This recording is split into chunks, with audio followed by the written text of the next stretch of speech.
வணக்கம் மக்களே, இது நம்ம நம்பர்ஸ். இன்னைக்கு நம்ம முரிம்லாகினோட அடுத்த சாப்டர்ஸ் தான் பார்க்க போகிறோம். ஸோ வீடியோக்குள்ளே போகிறதுக்கு முன்னாடி மறக்காம இந்த வீடியோக்குள்ளே கொடுத்துட்டு பாருங்க. ஸோ வாங்க வீடியோக்குள்ளே போகலாம். நம்ம போன சாப்டர்ஸில் என்ன பார்த்துருப்போம்னா, நம்ம ஜின் இருக்கான்ல, அவன் அந்த சுல்வுவை எதிர்த்து எப்படியோ ஜெயிச்சிருவான்.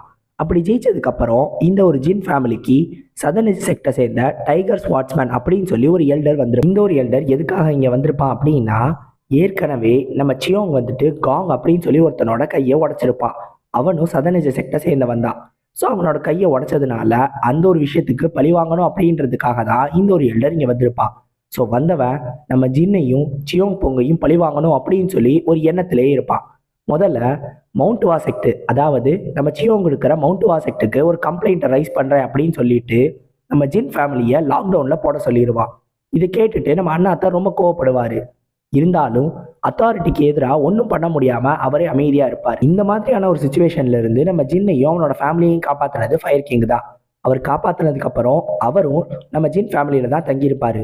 நம்ம இதோட தான் போன சாப்டர்ஸை விட்டுட்டு போனோம். இப்போ இதுல இருந்து கண்டினியூ பண்ணுவோம். ஸோ இப்போ இந்த ஒரு சாப்டர் ஆரம்பிச்சதும் நம்ம ஜின் இருக்கான்ல, அவனுக்கு நம்ம மூஜின் உத்தரம் கொடுத்துக்கிட்டு இருப்பான். என்ன கதைன்னு கேட்டோன்னா, நம்ம ஜின்னு அந்த ஃபயர் கிங் கிட்ட சமத்தியா அடி வாங்கியிருப்பான். அதனால தான் உத்தரம் கொடுக்குற நிலமையில இருப்பான். உடனே நம்ம மூஜினோ, கொஞ்சம் அமைதியா இருங்க, நீங்க ஏதாவது பேச போய் கடைசியில் அது அந்த ஃபயர் கிங்குக்கு கேட்டு அந்த ஆள் பாட்டிக்கு இங்கே வந்துட போறாரு, கொஞ்சம் அமைதியா இருங்க அப்படின்னு சொல்லிக்கிட்டே இருப்பான். உடனே நம்ம ஜின்னு, அதை பத்தியெல்லாம் எனக்கு கவலையே இல்லை, அந்த ஆள் வந்தா வந்துட்டு போறான், சும்மா சும்மா என்னை போட்டு அடிச்சுக்கிட்டே இருக்கான், என்ன என்னை கொல்லணும்னு நினைக்கிறானா, கொண்டுட்டு போறான். ஆமா, நான் 2 நாளா வெளிலையே தலையை காட்டவே இல்லையே, மற்றவங்கள்ட்ட என்ன சொன்னீங்க அப்படின்னு சொல்லிட்டு நம்ம ஜின்னு கேட்பான். உடனே நம்ம மூஜினோ, மற்றவங்கள்ட்ட நீங்க ஐசோலேட்டட் ட்ரைனிங் போயிட்டு தான் சொல்லிட்டோம், அதனால எந்த பிரச்சனையும் இல்லை. அதுவும் இல்லாம ஃபயர் கிங்கு உங்களை அடிச்சிட்டாருன்னு வெளில சொன்னோன்னா கண்டிப்பா அது நம்மளுக்கு தான் கேவலம் அப்படின்னு சொல்லிட்டு நம்ம மூச்சின்னு சொல்லுவான். என்ன ஆச்சு அப்படின்னா, நம்ம ஜின்னு தான் அந்த டிவைன் பாம் ஆஃப் ஃபயர் அந்த மேனுவலை எரிச்சிட்டா அப்படின்னு சொல்லிட்டு இந்த ஃபயர் கிங்கு அவனை போட்டு அடி அடின்னு அடிச்சிருக்காரு. ஆனா அதை எரிச்சது என்னமோ அவர் தான், ஆனா அடி வாங்கினது நம்ம ஜின்னு. அது மட்டும் இல்லாம இந்த ஆள்கிட்ட அடி வாங்கிட்டு நம்ம ஜின்னு சிஸ்டம்ல இருந்து ரெக்கவர் ஆகி எந்திரிச்சிருக்கான். ஆனா சிஸ்டமால கூட நம்ம ஜின்னை ஃபுல்லா ரெக்கவர் பண்ணவே முடியல. அந்த அளவுக்கு இவரோட அடி எல்லாமே இருந்திருக்கு. அப்ப அண்ணாத்தை என்ன பண்ணாரு அப்படின்னு சொல்லிட்டு நம்ம ஜின்னும் கேட்பான். ஆக்சுவலா நம்ம அண்ணாத்தை போயிட்டு அந்த ஃபயர் கிங்கிட்ட சண்டை போடுறதுக்காக போயிருக்காரு, நம்ம ஜின்னை அடிச்சுட்டாருன்னு கேள்விப்பட்டோன்னே. ஆனா அங்கே போயிட்டு அந்த டிவைன் பாம் ஆஃப் ஃபயர் மேனுவலை பார்த்ததுக்கு அப்புறம் அவங்க அண்ணாத்தையே மன்னிப்பு கேட்டுட்டு வந்திருக்காராம். உடனே நம்ம ஜின்னு கத்துவான், என்னது மன்னிப்பு கேட்டாரா? ஏன் அண்ணன் எதுக்கு மன்னிப்பு கேட்கணும்? அந்த டிவைன் பாம் ஆஃப் ஃபயரை எரிச்சது நான் கிடையாது, ஏதோ லைட்டா தீஞ்சு போனதுக்கு அந்த ஆள் என்ன இப்படி கத்துறானா, அதையும் அந்த ஆளே பண்ணான், என்ன நினைச்சுக்கிட்டு இருக்கா அப்படின்னு சொல்லிட்டு நம்ம ஜின்னு கத்துவா. உடனே நம்ம மூஜின் தான் சொல்லுவான், ஆக்சுவலா நானும் அந்த மேனுவலை பார்த்தேன். அந்த மேனுவல்ல ஃப்ரண்ட்ல டிவைன் பாம் ஆஃப் ஃபயர்னு எழுதியிருக்கும்ல, அதுல டிவைன் பாம் மட்டும்தான் இருக்கா, ஃபயரு மொத்தமா ஃபயர் ஆயிடுச்சான், அந்த அளவுக்கு எரிஞ்சு போயிருக்கு அப்படின்னு சொல்லுவான். என்னது அந்த அளவுக்கு எரிஞ்சு போச்சா அப்படின்னு சொல்லி நம்ம ஜின்னும் ஒரு மாதிரி ரியாக்ஷன் கொடுத்துக்கிட்டு இருப்பான். நீங்க தயவு செஞ்சு அதை பத்தி பேசவே பேசாதீங்க மாஸ்டர், ஏன்னா எங்க இருந்தாவது இது எல்லாத்தையும் கேட்டுட்டு அந்த ஆள் வந்துருவானோன்னு எனக்கு பயமாவே இருக்கு அப்படின்னு சொல்லிட்டு நம்ம மூஜின் சொல்லுவான். சொன்ன உடனே கதவை திறந்துக்கிட்டு நம்ம ஃபயர் கிங் வருவாரு. அதை பார்த்த உடனே ஐயோ கண்டம் வந்துருச்சு. உடனே ஃபயர் கிங்கு, என்னடா கண்டம்? இல்லைங்க, இவனுக்கு தண்ணியில கண்டம், எனக்கு வாயிலே கண்டம், அதை தாங்க சொல்லிக்கிட்டு இருந்தோம் அப்படின்னு நம்ம சின்னும் என்னென்னமோ சொல்லுவான். உடனே அவரும், சரி சரி நான் எதையும் கேட்கல அப்படின்னு சொல்லிட்டு நம்ம மூஜினை திரும்பி பார்த்து, நீ வெளியே போ அப்படின்னு சொல்லிடுவாரு. உடனே நம்ம மூஜினும் நன்றி ஐயா அப்படின்னு சொல்லிட்டு உடனே எஸ்கேப் ஆயிடுவான். நம்ம ஜின்னு, ஐயோ என்னை தனியாக இந்த ஆள் கிட்ட கோர்த்து விட்டு போறானே, இந்த ஆள் என்னை கண்டிப்பா கொல்லதான் போறான் அப்படின்னு சொல்லி நம்ம ஜின்னு யோசிச்சுக்கிட்டு இருப்பான். உடனே இப்ப ஜின்னை பாக்குறவரு நம்ம ஜின்னை பார்த்து சொல்லுவாரு, உன்னோட பேண்ட்டை கழட்டு அப்படின்னு. என்னது பேண்ட்டையா? இல்லைங்க, அதாவது பார்த்துக்கிட்டீங்கன்னா எனக்கு ஏற்கனவே பிடிச்ச ஆளுங்க இருக்காங்க அப்படின்னு சொல்லுவான். டேய், நான் உனக்கு பாடி பியூரிஃபிகேஷன் பண்ண போறேன், முதல்ல உன் பேண்ட்டை கழட்டுறா அப்படின்னு சொல்லுவாரு. யோ, இதை தான் நீ முதல்ல சொல்லியிருக்கணும், எடுத்தோன்னே எதுக்கே பேண்ட்டை கழட்டுன்னு சொல்லிக்கிட்டு இருக்க அப்படின்னு சொல்லுவாங்க. ஸோ பாடி பியூரிஃபிகேஷன் அப்படின்னா என்னன்னா, அது ஒருத்தரோட பாடியை பியூரிஃபை பண்றதுக்காக அப்படின்னு அர்த்தம். அதாவது ஒருத்தரோட பாடியில நிறைய இம்பியூரிட்டி சேர்ந்துருக்கும். அதே மாதிரி அவங்களோட மசில்ஸ் எல்லாமே ரொம்ப ரொம்ப வித்தியாசமா இருக்கும். ஒவ்வொருத்தவங்களோட பாடியும் ஒவ்வொரு மாதிரி இருக்கும். ஸோ இந்த பாடி பியூரிஃபிகேஷன் மெத்தட் மூலமா ஒருத்தரோட பாடியை மார்ஷியல் ஆர்ட்ஸ் ப்ராக்டிஸ் பண்றதுக்கு ஏற்ற ஒரு பாடியா கன்வெர்ட் பண்ணுவாங்க. ஸோ இதுதான் இந்த பாடி பியூரிஃபிகேஷனுக்கான மெத்தட். ஆனால் இப்படி நம்ம பாடி கான்ஸ்டியூஷனை சேஞ்ச் பண்ணுறோம்ல, ஸோ இதை ஒரு தடவை கிடையாது 2-3 தடவை பண்ணி ஆகணும். அதாவது நிறையா தடவை பண்ணணும். ஆனால் இது ரொம்ப ரொம்ப ப்ராப்ளமான ஒரு விஷயம். ஏன் அப்படின்னா இதுக்கு முக்கியமாக 3 விஷயங்கள் தேவை. முதல்ல ஒரு இன்டர்னல் எனர்ஜி மாஸ்டர் வேணும். அதுவும் நிறைய இன்டர்னல் எனர்ஜி வச்சிருக்கிற ஒரு மாஸ்டர். ரெண்டாவது, இந்த ஒரு மெத்தடை சப்போர்ட் பண்ணுறதுக்கு நிறைய ரிசோர்சஸ் தேவை. அதாவது எலிக்ஷிர், ஹர்ப் அந்த மாதிரியான விஷயங்கள். ஏன்னா இந்த ஒரு பாடி பியூரிஃபிகேஷன் தொடர்ந்து பண்ணிக்கிட்டே இருப்போம்ல, இதுக்கு நடுவில் இந்த மாதிரியான எலிக்ஷிர், ஹர்ப் எல்லாத்தையும் சாப்பிட்டுக்கிட்டே இருக்கணும். அப்பதான் அவங்களால இந்த எனர்ஜி கல்டிவேஷனை ஒழுங்காக பண்ண முடியும். அண்ட் 3வது விஷயம் என்னன்னா அது பணம். ஸோ இந்த ஒரு விஷயத்தை பண்ணி முடிக்கிறதுக்கு மினிமம் 1000 கோல்டு காயினாவது தேவை. ஃபுல்லாக இருந்தால் மட்டும்தான் பாடி பியூரிஃபிகேஷனை ஃபுல்லாக பண்ணி முடிக்க முடியும். ஸோ இந்த மாதிரியான விஷயங்கள் எல்லாமே நமக்கு கண்டிப்பாக தேவை. இதையும் தாண்டி ஒரு முக்கியமான விஷயமும் இருக்குது. அது என்டியூரன்ஸ். அதாவது யாருக்கு இந்த பாடி பியூரிஃபிகேஷனை பண்ணுறாங்களோ அவர் அதிகமான அளவு வலியை தாங்க வேண்டியதாக இருக்கும். ஏன்னா பாடி பியூரிஃபிகேஷன் பண்ணும்போது ஒருத்தரோட பாடி மொத்தமாக மாறுதில்ல, அவரோட எலும்பு தசை எல்லாமே மாறும். அதனால அதிகப்படியான வலி ஏற்படும். இதை தாங்கக்கூடிய அளவுக்கு மென்டல் ஸ்ட்ரென்த்தோ ஃபிசிக்கல் ஸ்ட்ரென்த்தோ அவர்கிட்ட இருந்தாகணும். அப்படின்னா மட்டும்தான் கண்டிப்பாக அவரால் இதை ஒன்றும் பண்ண முடியும். இப்போ நம்ம ஜின்னும் கேட்பான், இது எவ்வளோ வலிக்கும் அப்படின்னு. நீ சாகிற அளவுக்கு வலிக்கும், ஏன் நீ சாக கூட செய்யலாம் அப்படின்னு சொல்லி இந்த ஃபயர் கிங் சொல்லுவார். உடனே நம்ம ஜின்னும் கேட்பா, ஆமாம் இது நீங்கள் எப்படி பண்ண போகிறீங்க, என்னைய கட்டி வச்சு பெட்ரோல் ஊற்றி எரிச்சரிச்சு விளையாட போகிறீங்களா அப்படின்னு கேட்கும்போது, சை நீ அப்படியே யோசிச்சுக்கிட்டு இருக்க, அந்த மாதிரிலாம் பண்ண மாட்டோம். இந்த ஒரு பாடி பியூரிஃபிகேஷனை நம்ம ஒரே தடவையில் பண்ண முடியாது. ஸோ இந்த ஒரு தடவை நான் உன்னோட பாடி கரெக்டான லெவலில் இருக்குது, அதுவும் என்னோட எனர்ஜியை ஏற்றுக்கிற லெவலில் இருக்குது அப்படின்ற லெவலுக்கு மட்டும்தான் கொண்டு வர போகிறேன். ஸோ அதுக்கு மேலே வேற எதுவும் பண்ண போகிறது இல்லை. நீ இதுக்கப்புறம் தொடர்ந்து எலிக்ஷிர் சாப்பிட்டுக்கிட்டே இருக்கணும். அப்படி பண்ணினா கண்டிப்பாக உன்னோட எனர்ஜி சீக்கிரமாகவே வந்து நார்மல் ஆகிடும் அப்படின்னு சொல்லுவார். இப்போ நம்ம ஜின்னும் அவனோட பேண்ட்டை கழட்டிட்டு உட்காந்துருப்பான். அப்போ அவனோட உடம்ப பார்ப்பார்ல, அப்போ தான் நம்ம ஃபயர் கிங் யோசிப்பார், எப்படி இவனோட பாடி இவ்வளோ நல்ல பேலன்ஸில் இருக்குது அப்படின்னு சொல்லி யோசிச்சுக்கிட்டு இருப்பாரு. நார்மலாக ஒருத்தவங்களோட பாடி நார்மலாக க்ரோ ஆகுதுல்ல, அப்படி க்ரோ ஆகிறப்ப அவங்க சாப்பிட்ற சாப்பாடு, அவங்க இருக்கிற இடம், அவங்களோட பாடி போஸ்டர், அவங்க எப்படி நடக்கிறாங்க உட்காடுறாங்க இதெல்லாம் பொறுத்து ஒவ்வொருத்தவங்களோட பேலன்ஸும் மாறிக்கிட்டே இருக்கும். ஆனால் இவனோட பாடி இவ்வளோ கரெக்டான ஒரு பேலன்ஸில் இருக்குது, அது எப்படி அப்படின்னு சொல்லி ஆச்சரியமாக அவர் யோசிச்சுக்கிட்டு இருப்பார். ஆனால் அவர் இந்த மாதிரிலாம் யோசிச்சுக்கிட்டு இருப்பார்ல, அதை நம்ம ஜின்னு தப்பாக புரிஞ்சுக்கிட்டு அவர் வேற எதையோ பற்றி யோசிக்கிறாருன்னு சொல்லி அவர்கிட்ட போயிட்டு ரொம்ப பெருமையாகவும் பேசுவான். அதை கேட்டுட்டு அவர் கோவப்பட்டு இவனை மூஞ்சி மேலேயே குத்தி இவனை மொத்தமாக படுக்க போட்டுருவாரு. அத்தோட நம்ம ஜின்னும் மயக்கம் போட்ட வந்தா திரும்பியும் சாயந்தரத்துல தான் எந்திரிப்பான். எந்திரிச்சு பார்த்தா சிஸ்டம்லேருந்து நோட்டிஃபிகேஷன் வந்திருக்கும். அதில் என்ன வந்திருக்கோம் அப்படின்னா, நம்ம ஜின்னு பாடி பியூரிஃபிகேஷனை சக்ஸஸ்ஃபுல்லாக கம்ப்ளீட் பண்ணிட்டான் அப்படின்னு சொல்லி வந்திருக்கோம். ஆனால் அதனால எந்த விதமான பெரிய சேஞ்சஸ்மே நம்ம ஜின்னுக்கு இருக்காது. ஜஸ்ட்டு நம்ம ஜின்னோட ஸ்ட்ரென்த்து ஹெச்பி எல்லாம் ஒரு பாயிண்ட் இன்க்ரீஸ் ஆகிருக்கும், அவ்வளோதான். நம்ம ஜின்னு யோசிப்பா, சை ஒன்றுமே ஆகலையா, இந்த தாத்தோயி அறகுறை வேலையை பார்த்து விட்டு போயிருக்காரு போல, அதனால தான் ஒன்றுமே ஆகாமல் இருந்திருக்கு அப்படின்னு சொல்லி நம்ம ஜின்னு யோசிச்சுக்கிட்டு இருப்பான். இப்போ நம்ம ஃபயர் கிங்கு நேராக நம்ம அண்ணாத்தையை பார்க்கறதுக்காக போவார். அங்கே போனோடனே நம்ம அண்ணாத்தை பக்கு பக்குன்னு இருப்பார். ஏன்னா இந்த ஃபயர் கிங்கை வந்தாலே ஏதாவது ஒரு பிரச்சனையோட தான் வராரு. அதனால இப்போ என்ன சொல்ல காத்திருக்காரோ அப்படின்ற மாதிரி நம்ம அண்ணாத்தை யோசிச்சுக்கிட்டு இருப்பாரு. இப்போ நம்ம ஃபயர் கிங்கும் சொல்லுவார், இப்போ நான் வரப்ப அவனை பார்த்துட்டு தான் வரேன், அந்த ஜின்னை பார்த்துட்டு வரேன் அப்படின்னு சொல்லுவார். உடனே நம்ம அண்ணாத்தையும் எதுக்கு மேனுவலுக்காக பார்க்க போனீங்களா அப்படின்னு கேட்கும்போது, இல்லை அதெல்லாம் நான் எப்போவோ மறந்துட்டேன், ஏன்னா மனுஷங்க தான் முக்கியம், வெறும் மேனுவலாக முக்கியம் அப்படின்ற மாதிரி கேட்பாரு. உடனே நம்ம அண்ணாத்த மனசுக்குள்ளே யோசிப்பார், அப்புறம் ஏன் அவனை தூக்கி போட்டு அடிச்ச, அப்பவே விட்டுருக்க வேண்டியதானே, இதுக்காக அவனை போட்டு அடின்னு அடிச்சேயா அப்படின்ற மாதிரி யோசிப்பாரு. இருந்தாலும் வெளில சொல்ல முடியலை. இப்போ நம்ம ஃபயர் கிங் சொல்லுவார், நான் அங்கே போய் அவனுக்கு பாடி பியூரிஃபிகேஷன் பண்ணேன் அப்படின்னு. என்னது உண்மையாவா? பாடி பியூரிஃபிகேஷனா? அதை பண்ணிட்டீங்களா? அப்படின்னா உங்களை மாதிரி ஒரு பெரிய ஆள் வந்து பண்ணதுக்கு என் தம்பி ரொம்ப கொடுத்து வச்சிருக்கணும், இது எங்கள் ஃபேமிலிக்கே ஒரு பெரிய பிளெஸிங் அப்படின்னு சொல்லிக்கிட்டு இருப்பாரு. ஆனால் நம்ம ஃபயர் கிங் சொல்லுவார், உன்னோட தம்பியை பற்றி உனக்கு பெருசாக தெரியலை போல, நான் பண்ண பாடி பியூரிஃபிகேஷன் எந்த விதமான எஃபெக்ட்டுமே கொடுக்கல அப்படின்னு சொல்லி நம்ம ஃபயர் கிங் சொல்லுவார். என்னாச்சு, ஏன் எந்த எஃபெக்ட்டுமே இல்லை அப்படின்னு சொல்லி நம்ம அண்ணாத்தை கேட்கும்போது, முதல்ல பொறுமையாயிரு, நான் என்னன்னு சொல்கிறேன், கொஞ்சம் அமைதியாயிரு அப்படின்னு சொல்லுவார்.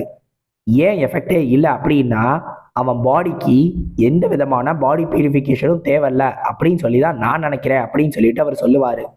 எனக்கு இதை சொல்கிறதுக்கு கொஞ்சம் இயர்லி தான், இருந்தாலும் நான் சொல்கிறேன். எனக்கு தெரிஞ்ச வரைக்கும் அவன் நேச்சுரல் மார்ஷியல் ஃபிசிக்கோட பிறந்திருக்கான் அப்படின்னு சொல்லி சொல்லுவார்.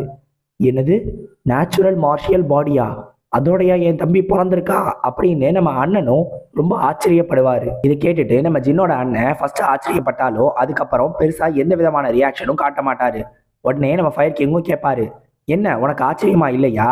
இதை பத்தி உனக்கு ஏற்கனவே தெரியுமா என்ன அப்படின்னு கேட்கும்போது நம்ம அண்ணன் சொல்லுவாரு, நம்ம ஜின்னு மார்ஷியல் ஆர்ட்ஸை இவ்வளோ வேகமா கத்துக்கிட்டு அதுவும் அவன் இவ்வளோ சீக்கிரமா இம்ப்ரூவ் ஆனதுக்கு காரணம் கண்டிப்பா அந்த நேச்சுரல் மார்ஷியல் பாடி தான், அதுவா தான் இருக்கணும் அப்படின்னு சொல்லிட்டு நம்ம அண்ணன் யோசிப்பாரு. என்னது, வேகமாவா? நீ என்ன நினச்சிக்கிட்டு இருக்க? நேச்சுரல் மார்ஷியல் பாடின்றது அந்த சொர்க்கமே கொடுக்குற ஒரு வரம்.